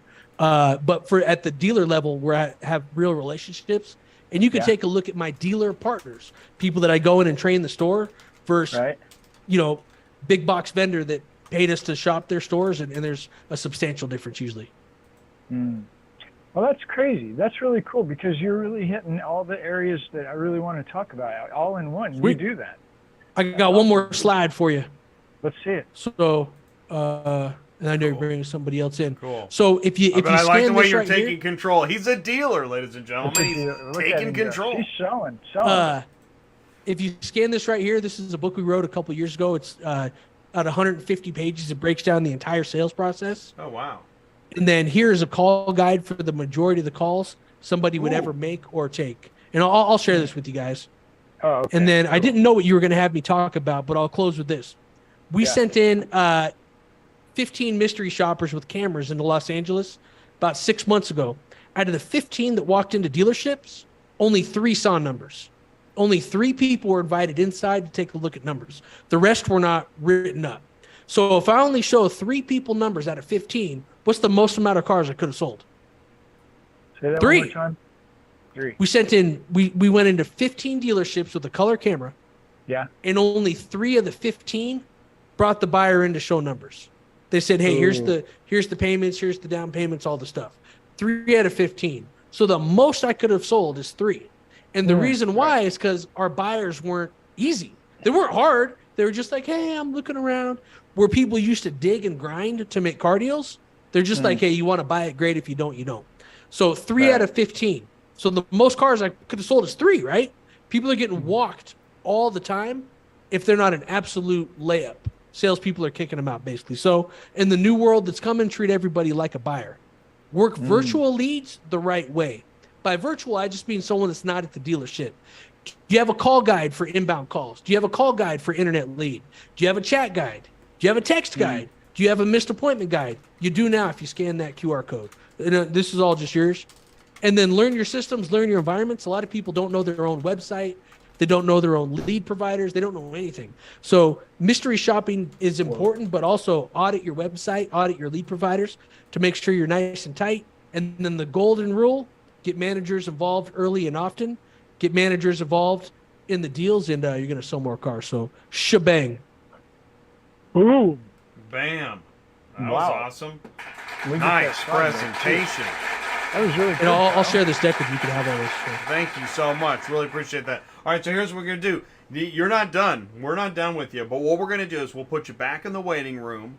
We're going to bring in Brian Maxwell. And then we'll bring, after his presentation, his 15 minutes or so, we'll bring everybody back for a full panel and see what happens. We have no idea. Sounds good. If I disappear, like I said, I've been on the road 6 weeks. So right. I'll try and come back. Yeah. Okay. If I'm not, if there's an empty microphone, I'll catch you next time. All right. I'll leave it on though. See you guys. Thank you. Awesome. Thank you so much, Kyle. Yeah, awesome. That was fantastic stuff. All right. So here we go. All right. Now, first time here on ATI, Brian Maxwell, another featured speaker. Please do help me wish a very warm welcome to Brian Maxwell, Selling for Success. Here we go. His audio's connecting. Okay. Brian, can you see me and hear me okay? I can see you absolutely fine. Can you see and hear me? Perfect. We can see you. We can hear you. Please say hello and tell us a little bit more about you. Hey, Brian Maxwell, the owner of Sales Professionals of America Recruiting.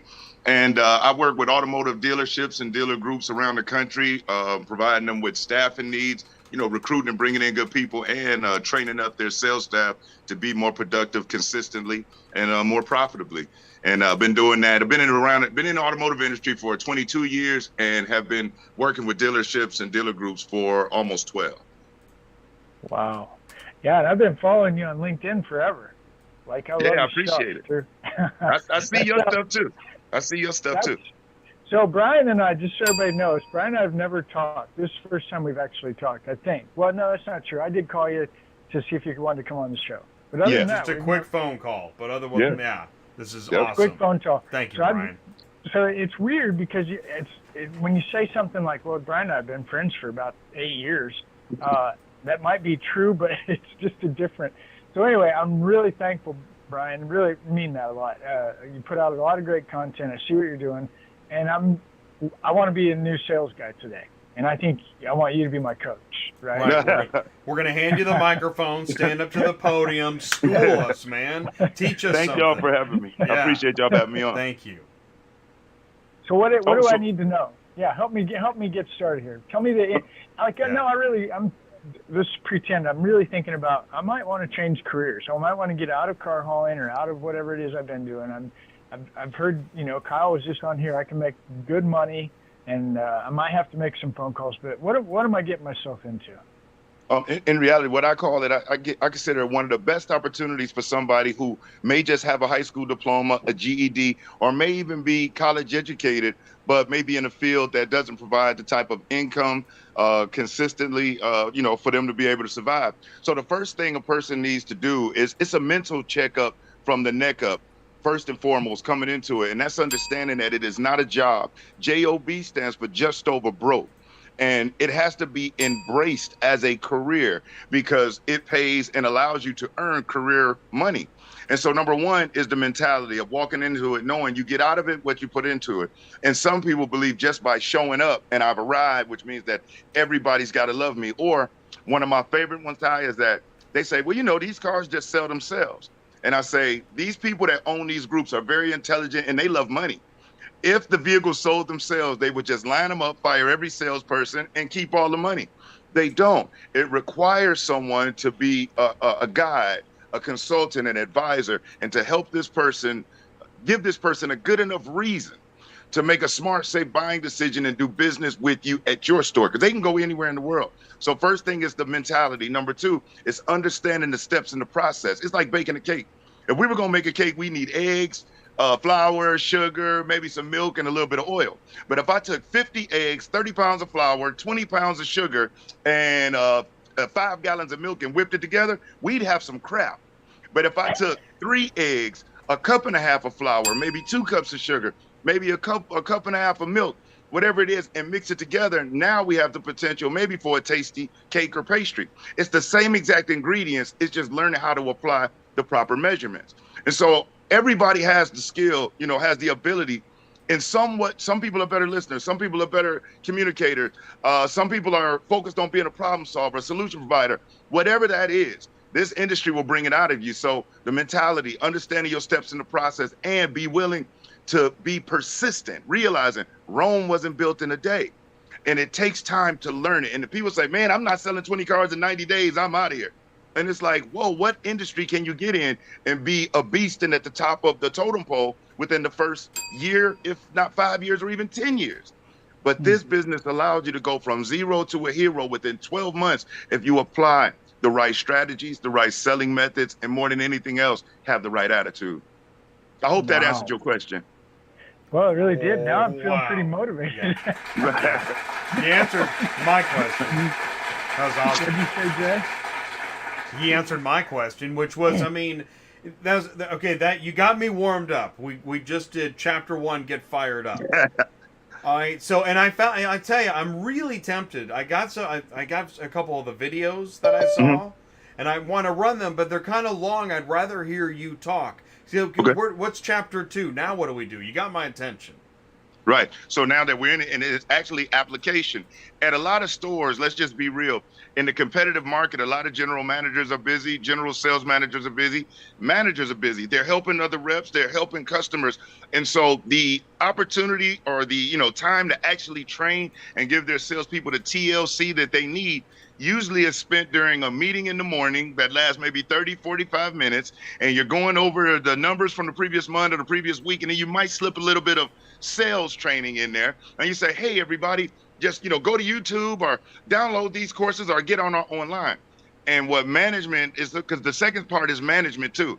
They have to realize the average person, how much time do they spend actually learning in their free time? Most people go to the internet and to social media for an escape, not for education and learning purposes, the vast majority. And so you have to give them a good reason, and everybody's not motivated by money. So management has to identify on an individual basis what motivates this person. Some people, if you just give them an award every month, they'll go through a wall for you. Some people, just acknowledging them in front of the whole staff, they'll bust through a wall for you. Some people are motivated. I found that people will do more for public recognition than they will for adding additional zeros on their check. So for the first step is the salespeople, getting the mind right, going through the process. The next step is the managers realizing Everything you ask your sales reps to do as far as the way they treat customers, acknowledge and realize that your team are your customers. The way you want them to ask customer questions, you got to ask them questions. You want them to be solution providers? We have to be solution providers for our staff. And so the second part is taking that peanut butter, which is the sales reps, putting that with the jelly, which is the management. And the next step is the bread, is actual application when they're dealing with customers. Oh, well, go ahead. Go ahead. No, you go ahead. Well, this is interesting because I spend a lot of time in Clubhouse on Friday, all things used cars. They got Dave Long, a bunch of these other guys, and they're always talking about stuff. And it was actually last Friday. They were talking about they're having to kind of change the way they deal with their salespeople. And like what you're just saying, okay, you want to take the kids to school 3 days a week and come in at 10, fine. You want Saturday off? No problem.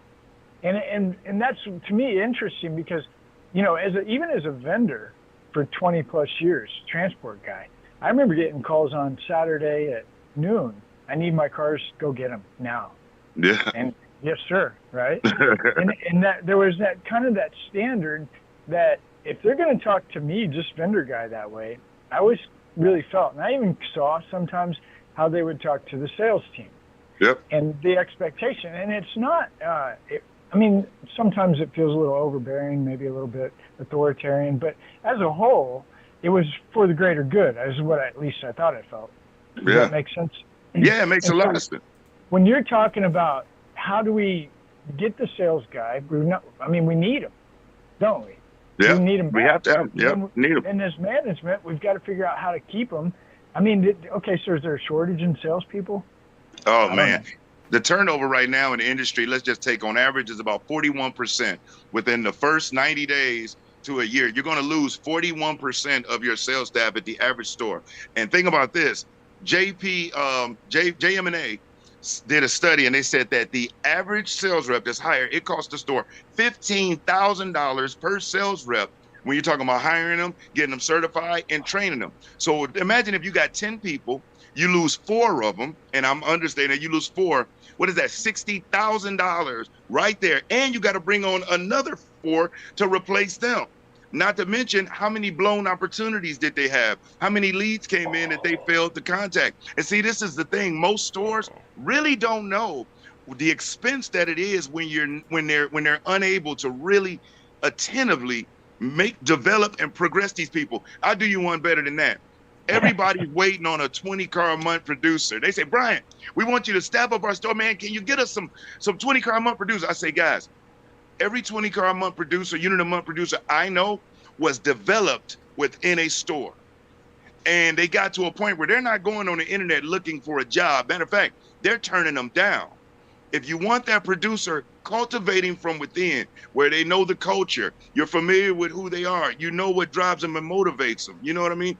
If we focus more on that, as opposed to the sink or swim approach, I believe the process for the customers will be better, the profits in the industry will be better, and just all the way around, the employees will be much happier. People want to make money, they want to work.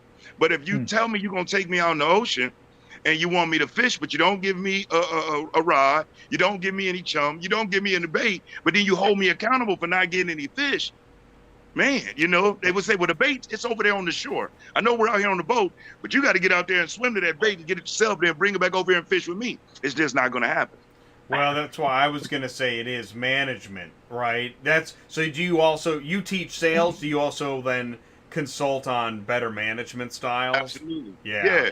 Yeah, because at the end of the day, really think about it. Most sales managers, general sales managers are good people. They were productive salespeople. They were aggressive. That's why they were able to get promoted. But how many of them have ever really been trained as far on how to really motivate? Throwing up a video and spitting out a quote, is it motivating people? You know what I mean? It might do it for 5 minutes, but once the meeting is over, everybody's back to square one.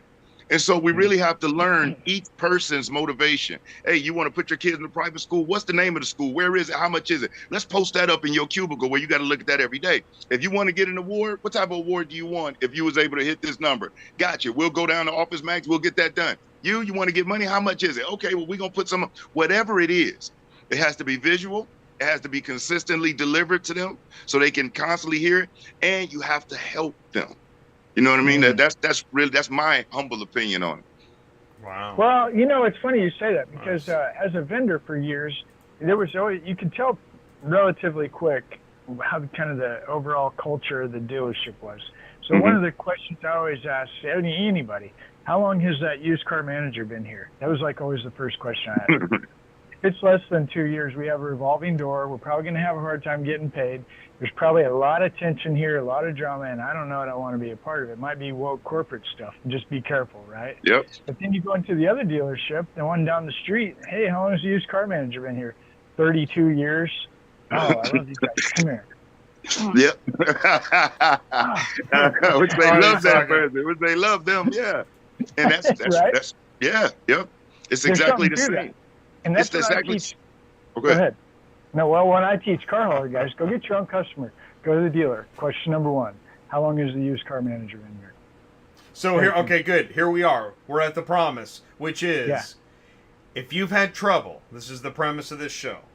If you've had trouble working with dealers, talking with them, communicating with them, Brian, what are some ways that dealers and vendor partners can quickly find out more about each other and develop a business relationship? What can a vendor partner do when prospecting a dealer? Number one, Sales Navigator is an awesome tool that they can use on LinkedIn. What it does, it gives you insights on organizations, and that's dealer groups or companies, whoever you're going after. It tells you how many employees. It'll tell you how many employees they've added or lost within a specific set of time. It'll even tell you if they were mentioned in the news at all. And you can utilize it to search for specific people, what's going on with them, and if they've been in the news or any updates with them, insights, and for companies. And so doing a little bit of research on who your prospect is and something that's relevant. I mean, if they they did a kite contest with their child at school and you're selling, hauling cars, you probably don't want to call and talk about the kite. But if you could find something that's relevant that they've done within the industry that you can reach out to them and acknowledge them for, a lot of times that helps lessen the defensive blow. It shows the prospect you did some research, you did some due diligence. You weren't just spamming them, calling them out of nowhere. You're somebody who took the time to learn about them. And, I've seen that to work really well. Sales Navigator has been an awesome tool. And then nothing just beats the good old phone. You know what I mean? I did something recently I hadn't done in a couple of years. And it was my fiance who suggested it. I wasn't training and I was here. She was like, when's the last time you got out and you've had to walk into stores and, just introduce yourself and da-da-da. I said, man, I haven't done that in years. People, usually call me. I got out and done it. And when you guys know, within a week's time, picked up multiple dealerships just by walking in, not trying to sell anything, just introducing myself, letting them know I'm here in the area. And I'd be reaching out to them. And if they have any needs, here's an easy way to reach out to me. Here's my email, here's my phone number and all that. And then I touch them once every other week. But within that 1 week, I picked up 3 stores just in one day, just going out, stopping and just saying hi. So don't be afraid to pop up and pop in, not trying to pitch, just to introduce. And again, showing respect for their time, they respect yours. But that's it. Okay, so pop up, pop in, know something about them. Yep. Right? Do some research. Absolutely. Yep. And what kind of basic things to know? I'm asking really basic questions. But let's say somebody's fired up watching the show and it's thinking, okay, I think I'm ready to do this. Brian, what's your advice on here's what you should research and know about that dealer before you walk in the store? Well, first thing you want to know is who is the department head that, who's the head of the department you're trying to reach? If you're trying to reach parts, if you're trying to use used cars or whatnot. Now, the general manager, they're at the top of the totem pole, but a lot of times they delegate things. But they are the ultimate decision maker, too. So just know that whoever you're speaking with in the department, many times you're going to have to help them know how to sell you and your product or service. And you can do that by helping load their lips. When you're speaking with them, if you get somebody on the phone and y'all are having a good conversation, you can say, hey, listen, let me ask you a question. If your general manager likes everything, that you share with them, what do you feel the next step may be? They may give you an answer. You can say, listen, you know them better than I do. What type of questions do you feel like they may have? They may tell you that. And you say, and seeing as you're going to speak to them, let me share with you some things other people have told us that help them. And you can share that with them like this. And you can email it to them. You can text it to them. Load their lips. Because think about it. You're trusting them to sell your product or service as you would, and it just doesn't happen that way. They want to do it, but they just don't know what to say. That's still their boss. So help them help you. Load their lips. And in that process, you're developing a relationship. Absolutely, because they're like, wow, he's helping me out. We want to get you in there, Brian. You're helping them out, and it works. It's no different than a customer that's got to go home and tell their significant other about the product or service. And salespeople say, oh, you're going to go talk to them? Okay. You know them better than I do. What type of questions will they have? How do you think they're going to respond to this? As a matter of fact, when you explain it, here's some key things you can share with them that may help you out. And then just load their lips. Awesome. Wow, that's awesome. Ty, you're on mute.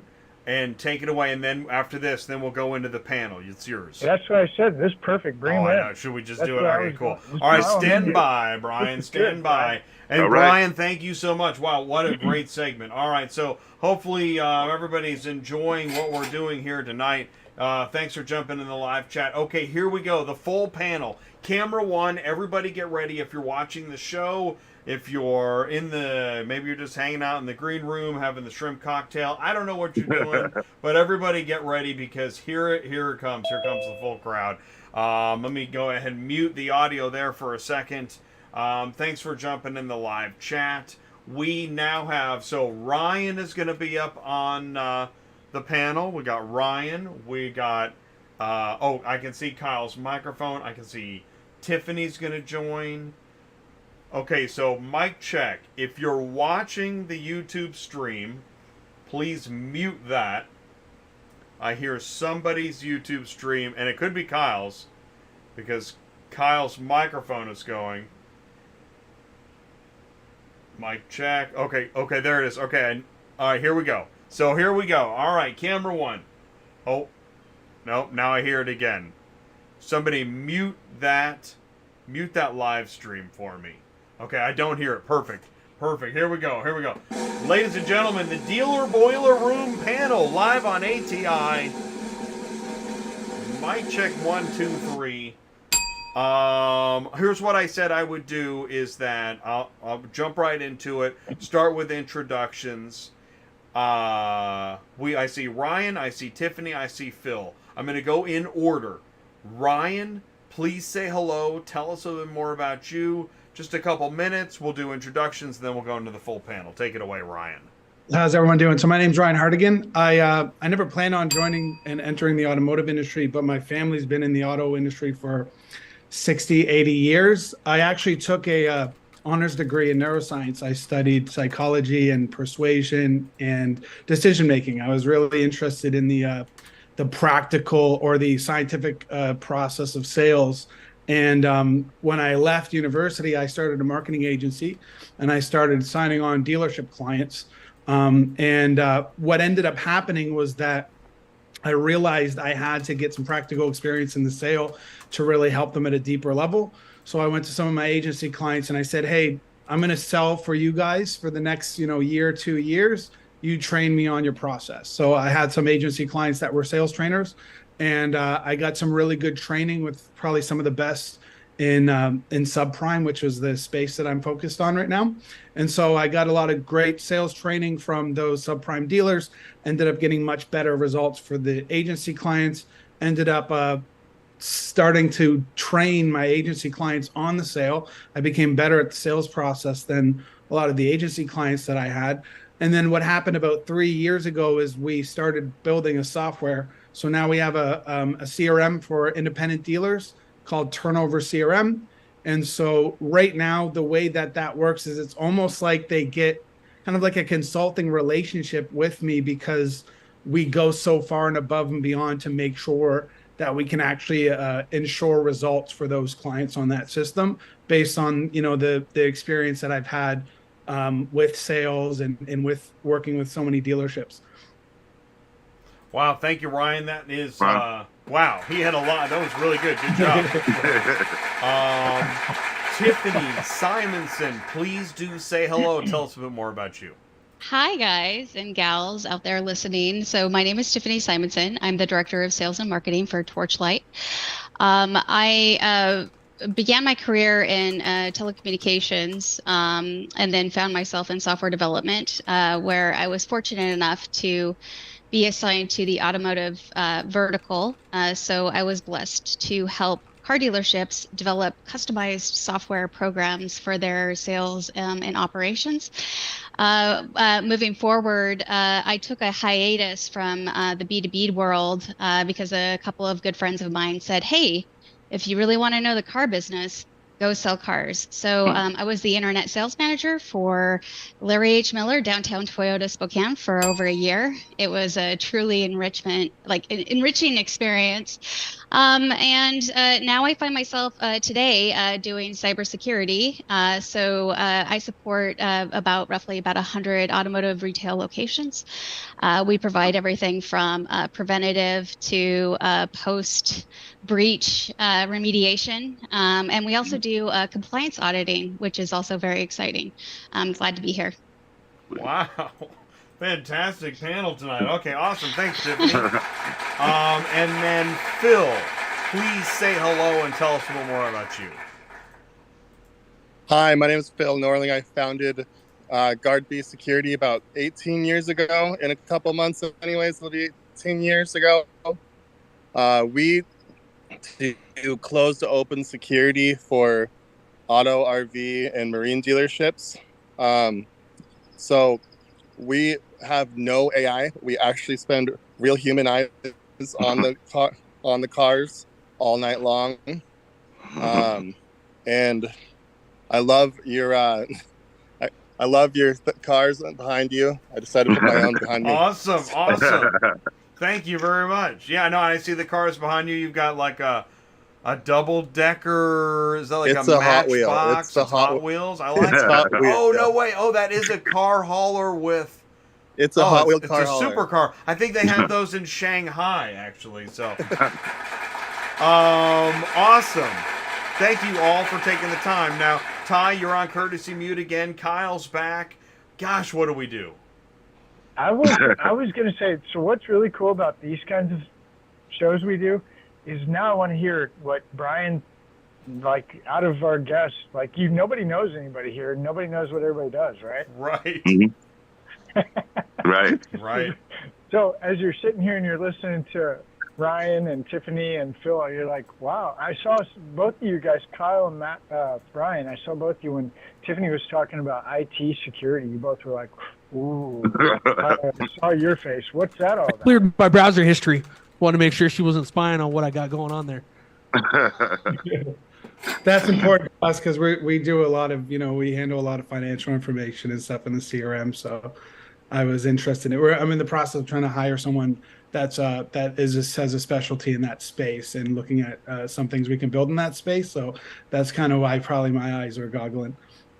I'd also like to point out, I want to point out something with Kyle where he's chatting.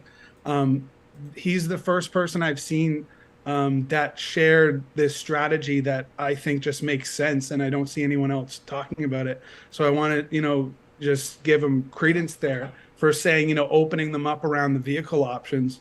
It's such a simple thing, and I've never heard a trainer kind of talk about it. So when Kyle mentioned that, and why are they talking about that one vehicle? I think that's awesome that he definitely knows his stuff there. Thank you, sir. That's what as Kyle was telling the story, I was thinking when I was in high school, it's probably the only job I ever had. Somehow I ended up selling women's shoes at the mall. And they always said, but when you go back, get a size below, half size, a size up, and get two different colors. And that's not trying to make selling cars like selling women's shoes, but kind of that same idea, not necessarily upselling, but you're going to go back to the back again, so just bring it out now. Interesting thing about options is if we give too many options, they get like paradox of choice. So I want to give them too many options, but what happens oftentimes, especially in subprime, they psychology. Trust one vehicle. Psychology. We haven't really hit upon. Let's talk about psychology. Somebody take the psychology baton. I mean, it's got to be huge. Well, I'll take that. Yeah. I'll take that. Oh, okay. My part. Go ahead. Oh, okay. I'll take that. I mean, sales is all psychological, and that's one thing I feel like a lot of folks don't get up on. Human beings, we may vary externally, but on the inside, we're more similar than we are different. And what aggravates you all on this panel may also aggravate me. We might have slight variations, but at the end of the day, when we start to understand human behavior, what motivates us, what makes us tick, those that I've seen that are top tier sales professionals and trainers who understand the psychological aspect and get that you don't just get up there and babble about steps of a process. You have to explain what that actual step is, what the benefit of it is to that individual, and how it in turn will benefit the person that's doing it. Which is why so many times a rep is asked to do something, and they're just asked to do it either because it might be the right thing to do, it might be the beneficial thing to do, but if it's not explained to them what the benefit is, it is in it for them, a lot of times, if nobody's watching, they're not going to do it. And so it becomes almost useless. And so sales is all psychological. That's mine. That's what I believe it to be. Absolutely, 100%. I train dealers on this methodology I call the illumination method. And a lot of psychology, we talk about projection. And I always say projection is inescapable. And I talk about the sales process as if it's kind of a mirror. And the same decision-making process we bring a customer to when they're making any purchasing decision is the same decision-making process that we go through ourselves when we're improving ourselves. And so what you see is that the salespeople who stay stuck and don't improve are the salespeople that don't look at their own issues. And those are the same salespeople that can't illuminate the issues in the customer when they're having a sales conversation. So it's this kind of mirror effect where if someone's willing to improve themselves, then they're willing to get to the bottom of the truth with the customer. And that's what it's all about. So often in this industry, we have salespeople. I know so many salespeople that have said, I've been doing this for X, Y years. What do you have to say about this? And it's like they stuck. And it's like, well, you've been doing it for 20 years, but why are you coming to me asking for improvement or asking for, you're having issues with the process. But at the same time, you're saying, I know what I'm doing because I've been doing it for 20 years. Well, maybe you've been stuck for 20 years and you need to do some self-reflection and self-illumination, I call it, to actually improve your process. Go ahead. I apologize. I know. Think about this for a second. Two people, we really forget sometimes when we get on the selling side of the table. Human beings, for the most part, especially in our country, are horrible at making decisions. Two people going out to lunch will go back and forth about where do you want to eat? Where do you want to eat? Where do you want to eat? Where do you want to eat? Why? Because both are afraid of that. But look at who you are, though. Look at who you are. The vast majority of people, they go to the grocery store. They'll get multiple things of different things. Why? Because they don't want to narrow it down. Going out to lunch. So when we expect them to be these great decision makers on a $30,000, $40,000, $50,000 buying decision, that's insane on the salesperson side. We have to give this person a good reason to be able to justify the purchase in their own mind in order to move forward. So when we're just trying to make sense from a logical standpoint, logically, it doesn't make sense to buy a new car when yours is only 3 years old. Logically, that doesn't make sense. But damn, when you like to be riding in the newest thing that's out there with all the bells and whistles, how would your family look at it? How would your friends feel when they see you roll up in that new thing? So again, we're using pressing all the buttons. Yeah, we're using human psychology. Here's this button. Yeah, so if we say, you should get this because the horsepower and it's this and it's that, nobody's going to buy anything. So I believe what Ryan said is true. Person has to be self-motivated in order to really be able to dig deep within that person. You got to be somebody that enjoys learning. You know what I mean? Sales is all psychological. Yeah, I totally agree with you. And on the B2B world, we call that like an upsell, right? You got to have like the introductory package. Like, what do you think about the 3-tier package systems where you just have one package that's just up there, way too high? Some people are actually going to take it. Others are going to go, no, not that. I don't need the brand new Corvette. Let's scale it back to just a commuter. But they're still getting a brand new commuter, but they still feel better about that they're not throwing all their money going nuts. Yeah, that's another psychology. Yeah, that's the anchor effect. So you put a higher priced product in front of them, and then they more value the mid-tier product. Yeah. Happens a lot in real estate as well, but I think it's really important. I mean, the way that I tell dealers to do this, and we built our CRM to do this, is to give them multiple options because, and as I said before, I'm in subprime. So what we do often in subprime is we try to give them one option. And when you give them one option, it's really hard for a customer to say yes to it, especially if they haven't done the beginning of the sale properly, like Kyle shared. If they don't open them up around vehicle options, then by the time they get to the end of the sale, they're trying to sell them into a vehicle that they didn't say that they wanted. And so I think it's really important to give them those options. If you're going to give them a couple options, it is interesting to anchor a higher priced option, especially the one that they say they want. So like, oh, they say they want the truck, but they can't get the truck without a $3,000 down payment that they're probably not going to come up with. Rather than not show them the truck, it's preferable in my mind to give them the option to pay for the truck, but to show them that it's going to require a certain amount of down payment. Now that's going to actually anchor the truck. So maybe they're going to come up with the truck, they'll call their grandma or something, come up with the $3,000 down payment and buy the truck. But if not, at least we've anchored the truck against the next vehicle down, and it's going to increase the chance of them actually buying. And I think that's good. And you guys are all really smart. I absolutely love that. You know, yeah, I love that anchor. Hey, Ryan, are you going to NIADA? Let me ask you. This NIADA came up. I brought it up. Ryan, you going there? Subprime man? Who's going to NIADA? All my clients are in Canada, but I love to. What? It's in Nova Scotia. She's in Nova Scotia. Nobody in Canada has bad credit. These people pay their bills, man. Oh, ever since the last couple of years, we all got poor credit. And I want to address something too that you said, just kind of get y'all take on it. Like I said, all you guys are really, really sharp. And I was listening to Ryan with the one option as far as with anchoring on the vehicle. You know, and there's so many ways to skin a cat, but here's one of the ways that I inform people that I train nationally, which is that, you know, when they're sitting down and they're going back and forth with a customer, and let's just say they do have an idea in their mind, they want to check out the new vehicle, and that's fine. And like you say, the last thing you want to do, to me, is to give somebody too many options because, again, information overload. But one thing a salesperson can do is, if they came in asking about a specific thing and you've been qualifying and they told you what they're looking to put down and what they want their monthly payments to be, and you know that mathematically that may not be a good fit, another easy way, a thing that a salesperson can do is say, hey, listen, let me ask you a question.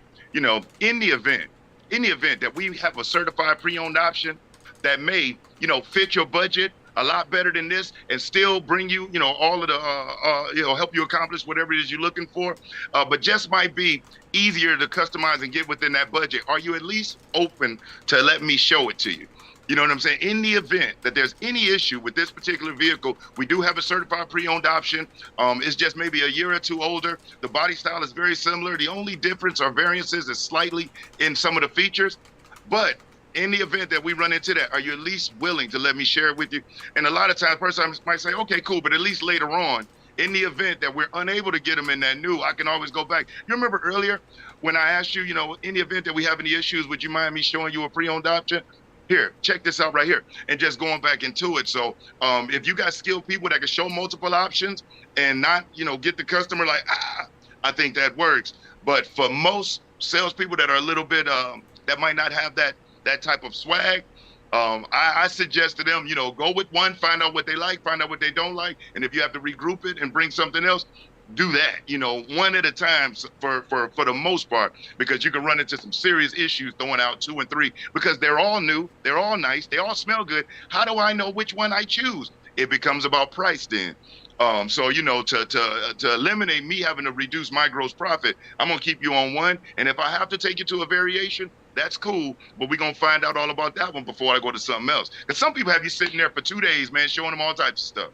And then bounce them up the street. That's funny. How do we wrap this back up into this is a transporter show. How do we wrap this back up to vendors? How does a vendor anchor the price? It's a good point. So, how does the vendors anchor the price point for when a vendor's trying to show? We're wandering around. I like it, Phil. Really smart. You want to be so? Yeah. Let me jump back in. Yeah. And how do you? I agree that a one price situation maybe loop them in with a backup situation. But if you're walking up to a dealership selling dealership training, are you going to use a 3-tier pricing? Are you going to hit them with one price? How do you approach as a vendor to an actual dealership? How do you anchor those prices? How are you?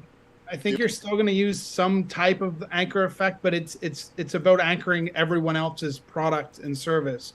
It's also called the blue ocean strategy. So it's about basically showing that you're so different in your approach and your system and your methodology, that they have to give you a chance. They have to talk to you. They have to hear you out, because what the heck is this different thing that you're offering?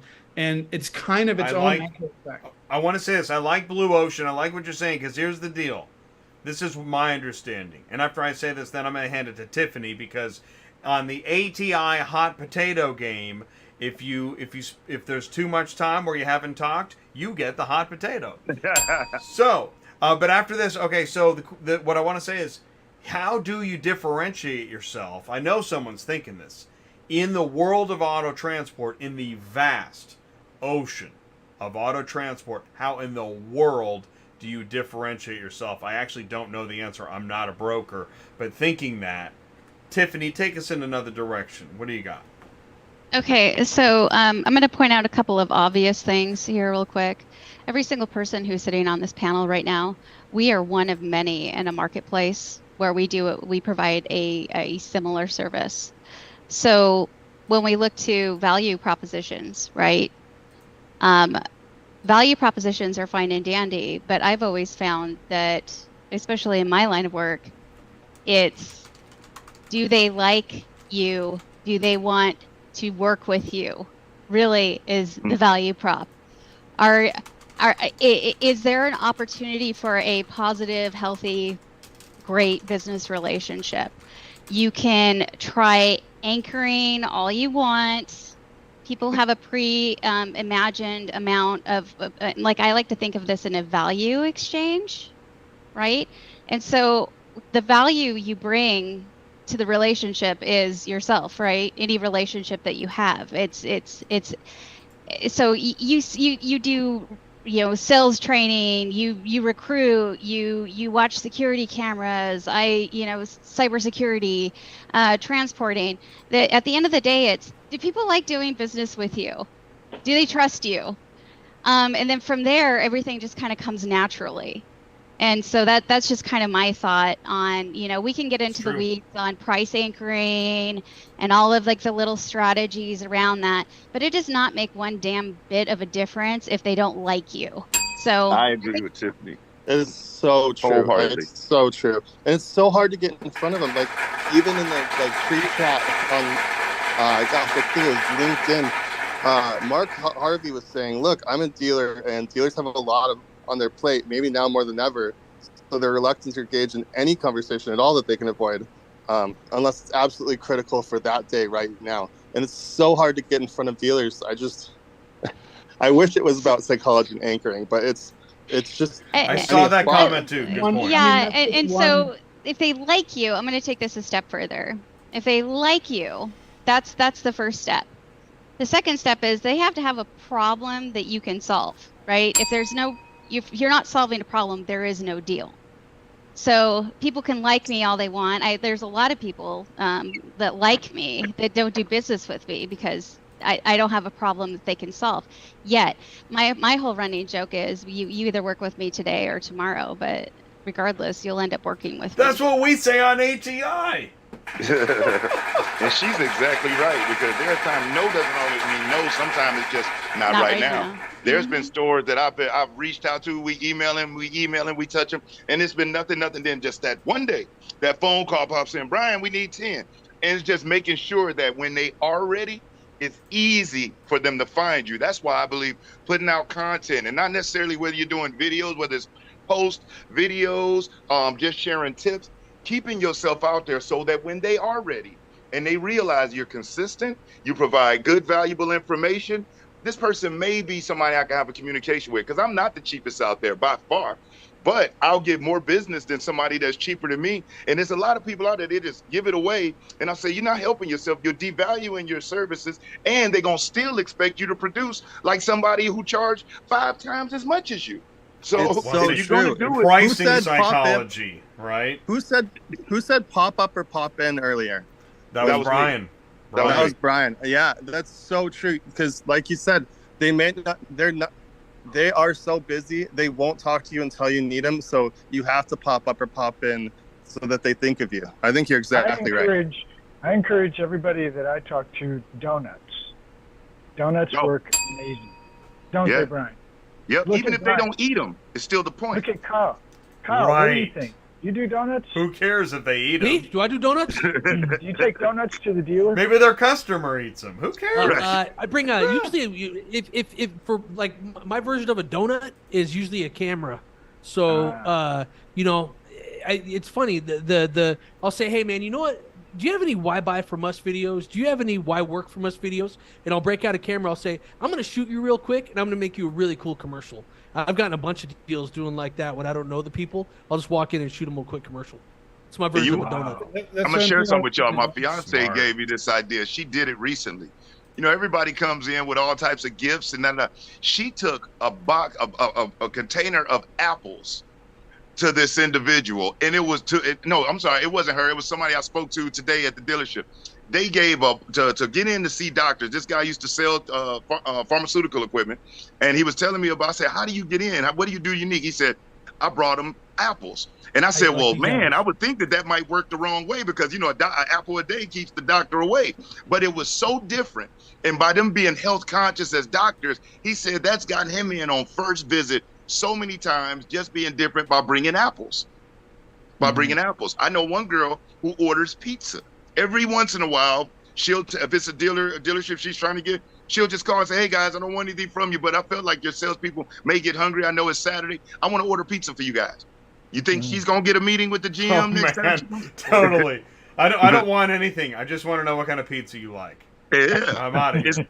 The law of reciprocity. Every top-tier sales professional knows the law of reciprocity. It's real. What you give away is what you keep. There you go. Ty says that all the time. Amazing. I know. Amazing. Thank you so much. I know. Do you guys want to watch a video? You got time for a quick like, Brian do I have a choice? Go for it. Yeah. It's this is really funny. And Brian, I don't know where this came from, but I saw it on. This is a okay, so you can see it. Okay, you should be able to hear it now. And away we go. Horrible way to greet a customer at your lot. Why? Okay, and he said this is not the right way. So let me start. Worst salesman in the world. Here we go. This is a horrible way to greet a customer at your lot. Why you should never show a vehicle to a customer without bringing them inside first. I'm just seeing if I can test drive one of these motherfuckers. Let's see.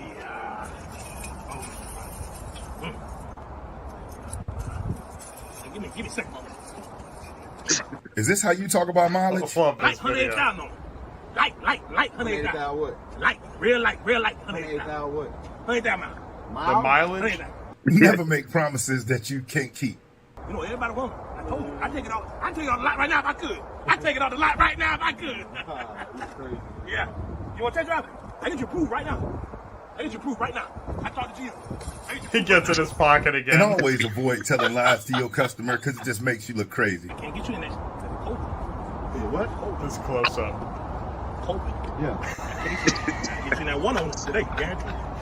That guy's awesome. That guy is Thank you, awesome. guys. Yeah, he gets it. Thank you. I appreciate it. Oh, Yeah. I'm just trying to figure out how you got that in front of CarMax. That's what I'm trying. Well, luckily, and I'm not, by me not trying to make any money off of it, I haven't had any backlash from anybody. It's just up there for free, because on Facebook, that reel has went crazy. Oh, yeah. Oh, and that's another way, guys. I don't know if anybody on here uses it. Most people going to TikTok is a great thing for marketers who are promoting business and services. Because when everybody went to TikTok, they left Facebook Reels. Use Facebook Reels. You can put 60-second Reels up there, and man, I get thousands and thousands of views just from those Reels. Way more than I get on any page in any group just in Facebook Reels. Oh, Tip of the day. Boom. That's a great idea. Yeah. Can I Social jump in media. here with a question? Because first of all, I was definitely impressed with Kyle's shopper call. Yeah. It had a sweet spot for me, and Brian, you got me all fired up. Like you're like the sales, right? But my question is, And this is, I think, relevant to anybody in sales, right? And I think that the great salespeople are the ones who go out and nurture and find and build their own relationships. Right. And from your perspective, because developing a relationship with a car dealership decision maker is a bit of a challenge, to understate it. What are some of the methodologies or things that you have done that have really helped contribute to your success or growth of your organization from a relationship building perspective? Well, one, whenever I'm inside with the group, but before I leave, we always setting up the next time I'm gonna come out before we even get done if we can. And then two, some stores are individual stores, but when you get in with the general manager and they like the work you did, and you say, hey man, listen, what other GM in your group can benefit like you have? If you feel like I did good work and you feel like somebody else can benefit, who would they be? I promise you, I won't put you on blast, but who would they be? You know, I can reach out to them. And you'd be amazed at how willing they are. I just had it happen recently with a group up in Michigan.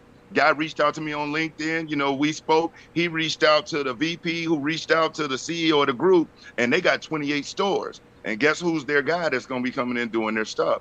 And me. So another thing I use, and I'm giving away one of my cheat tactics, when I'm training salespeople, I send them out on secret shoppers. Like I know Kyle does secret shopper for companies. I utilize the people I'm training to go out, and here's why. When they go out, that's the best experience, because I've been talking in the class all day, and they've gone into stores as a consumer. Now they're going as a spectator of the sweet science of selling, right? And I say, bring back the card of the sales rep that interacted with you. Don't tell them what you're doing, and tell them you don't make a buying decision without your significant other. So that way nobody's going all inside and going all the way through. So when they come back in, I have a business card from a dealership of a rep that sucks. You think when I can call that general manager and say, hey man, listen, you may be aware of this, but I'd be doing you a disservice if I didn't at least let you know. You know, one of your reps is kind of struggling. And if this one may be struggling, imagine how many others may be struggling. You know, not trying to sell you anything, but how would you feel about a 5 or a 10-minute exploratory call just to see if there's some things I could share with you that may be able to help your team members out? And I'm calling them, giving them a heads up and giving them insight without asking for anything. All I want is the conversation, because once I get you on the phone or in person, I got you. I'm gonna lock the deal down. But I use that a lot of times. I love that. I love that, and especially Tiffany. It's so true. It's not easy being a vendor.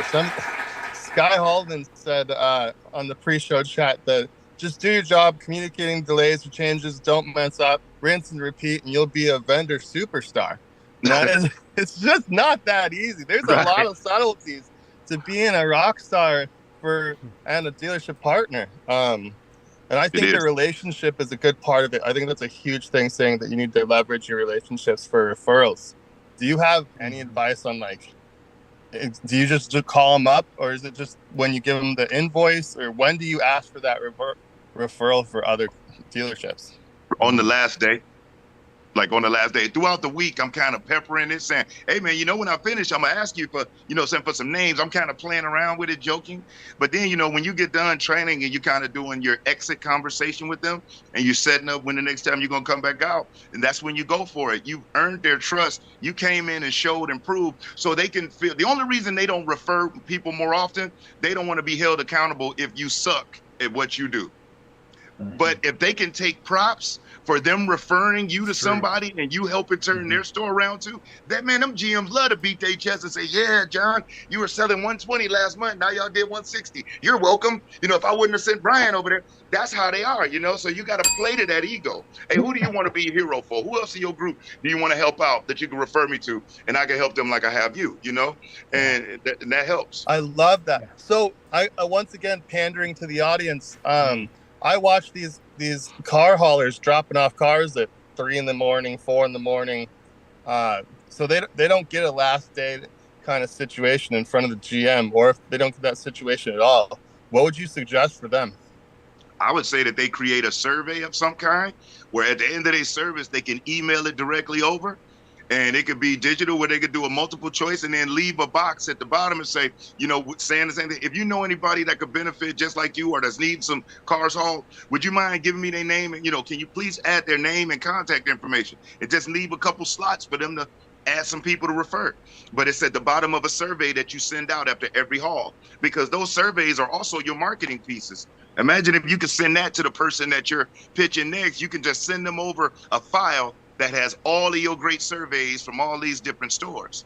You know what I mean? So the survey can work twofold. That's huge. And I will say, even if the survey doesn't work in version 1, this is a great idea to explore. It really is. Yeah.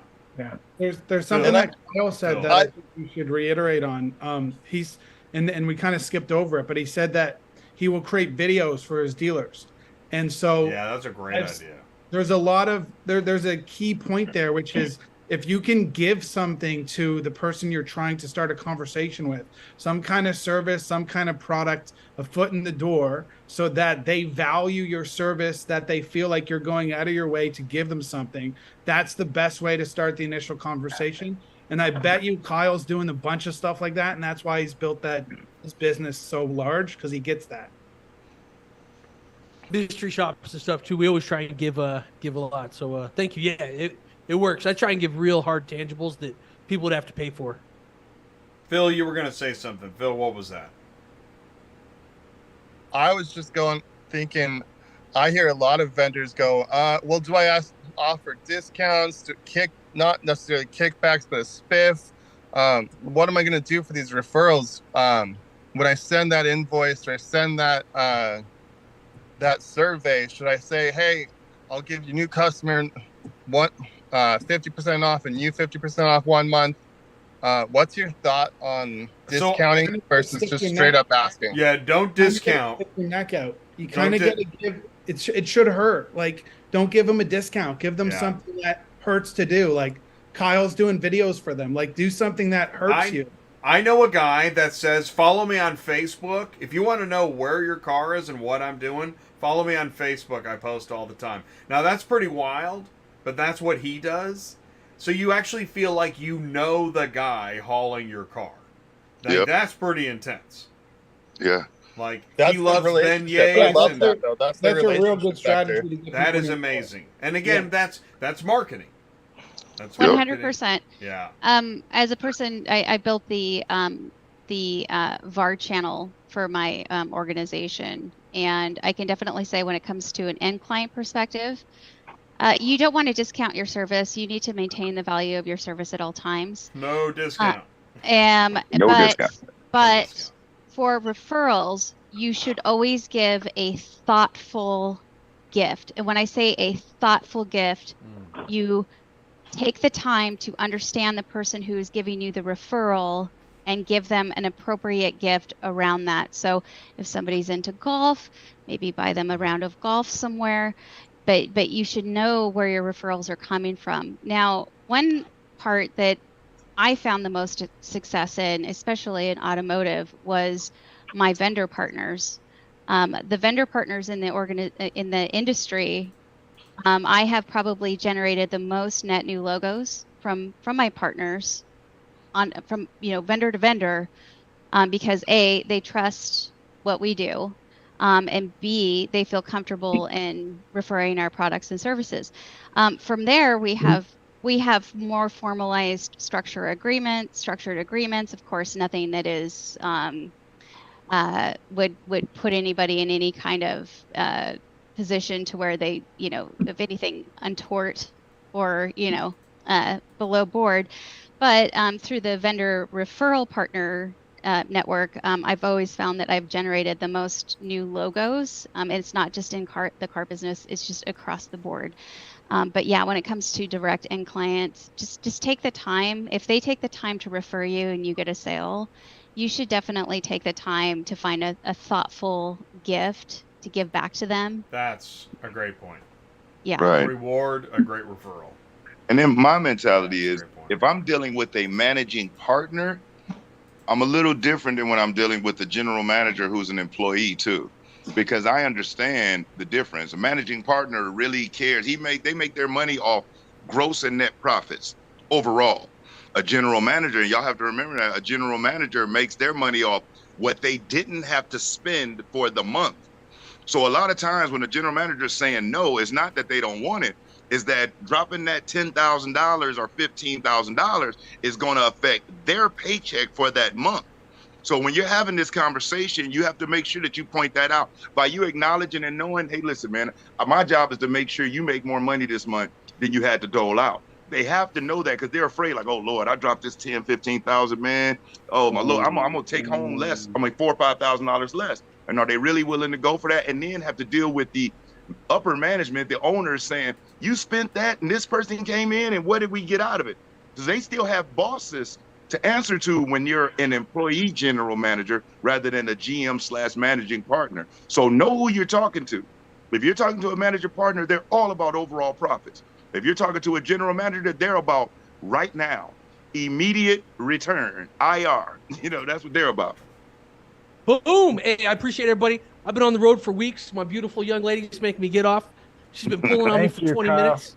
We've had a long See you on show. Facebook This and all has that been stuff. I got awesome. 4 days home and I'm out another month. Kyle. I appreciate you guys. so Thanks, much, guys. man. Thanks. Take care. Thank you, Thanks, guys. everybody. And we'll go ahead and start signing off here, guys. You know what I love is when we go long like this. It's because it's another killer show. So thank you so much for helping us make another great show. Absolutely. Thank you for having me. So much. That was really good, Brian. Ryan, good to see Tiffany. Phil, you guys are amazing. Thanks. Ryan, it's like super late where he's at. He's like past 1 o'clock. Yeah, dude. I'm taking the automotive dealership management course here. I got to wake up real early and.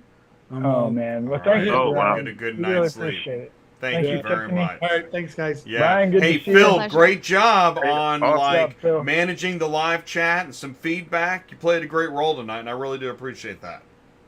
Yeah, I try to help. Did my research. So. You did. Thank you very much. Tiffany, great input. Brian, awesome presentation. Everybody is on fire for what you're talking about, so thank you so much for bringing that. Thank you, fellas. I appreciate y'all. Nice meeting you, Tiffany and Phil. And I know Likewise. Kyle. Kyle and I actually talk on the phone to each other. So we know each other pretty well. Oh, cool. That Oh, worked out well. Yeah. All right. Awesome. Good Well, job, then, everybody. keep in touch. We'll see you on LinkedIn and stuff. All right, folks. Everybody be good. Be safe. Okay. Take care, Thanks guys. very Thank much. you. Thank you. All right. Okay. I will end the meeting there, and boom, there it is. It's over. Wow. Yeah, that was awesome. You know, Ty and I, we really did. We thought we were going to have a great show, but, you know, we never knew exactly. But, I mean, with the lineup, Kyle's presentation, then Brian's presentation, and then that great panel, we could probably go for another 20 minutes. Now, I mean, because we gotta let people. It's just such a long show. It's longer than like The Godfather. So that's crazy. But listen, I thank you, everybody in the live chat. We'll wrap this up. Thank you for jumping in the live chat. If you're watching on demand, thank you very much. And we have roots in transportation and logistics, but we are an automotive business channel. Dealers, auctions, retail, wholesale, tech, carriers, brokers, dispatchers, shippers, people, customers, psychology, sales, training, etc. We're interested in all of it. So if you have something you want to share, send me an email, autotransportintel@gmail.com. That's the original name. It's now ATI Auto Business. We've grown beyond our shoes. We are growing, and we want to know what it is you want to talk about. I want to thank Rapid Recon, Superflow Systems, Ship Your Car Now, Super Dispatch, Auto Hauler Exchange. Really do appreciate all your participation. Ship.Cars. And join us. So we got, let's see, tomorrow live at Finished Vehicle Logistics with Ty. Thursday, more Super Load Board. Friday, Understanding the Ecosystem with Michelle and Nick Zulovich. And we'll be back for another big show Tuesday night, Auto Hauler Exchange. You want to learn about Auto Hauler Exchange? You've seen it. You've seen the press. You've read about it. Join us Tuesday night for an in-depth interview panel, short demo of what it looks like and what they're about. This is ATI Auto Business. Thank you so much for being a part of it. Here comes the car hauler. Stay safe, stay warm, and we'll see you soon. Thank you so much, everybody. Good night.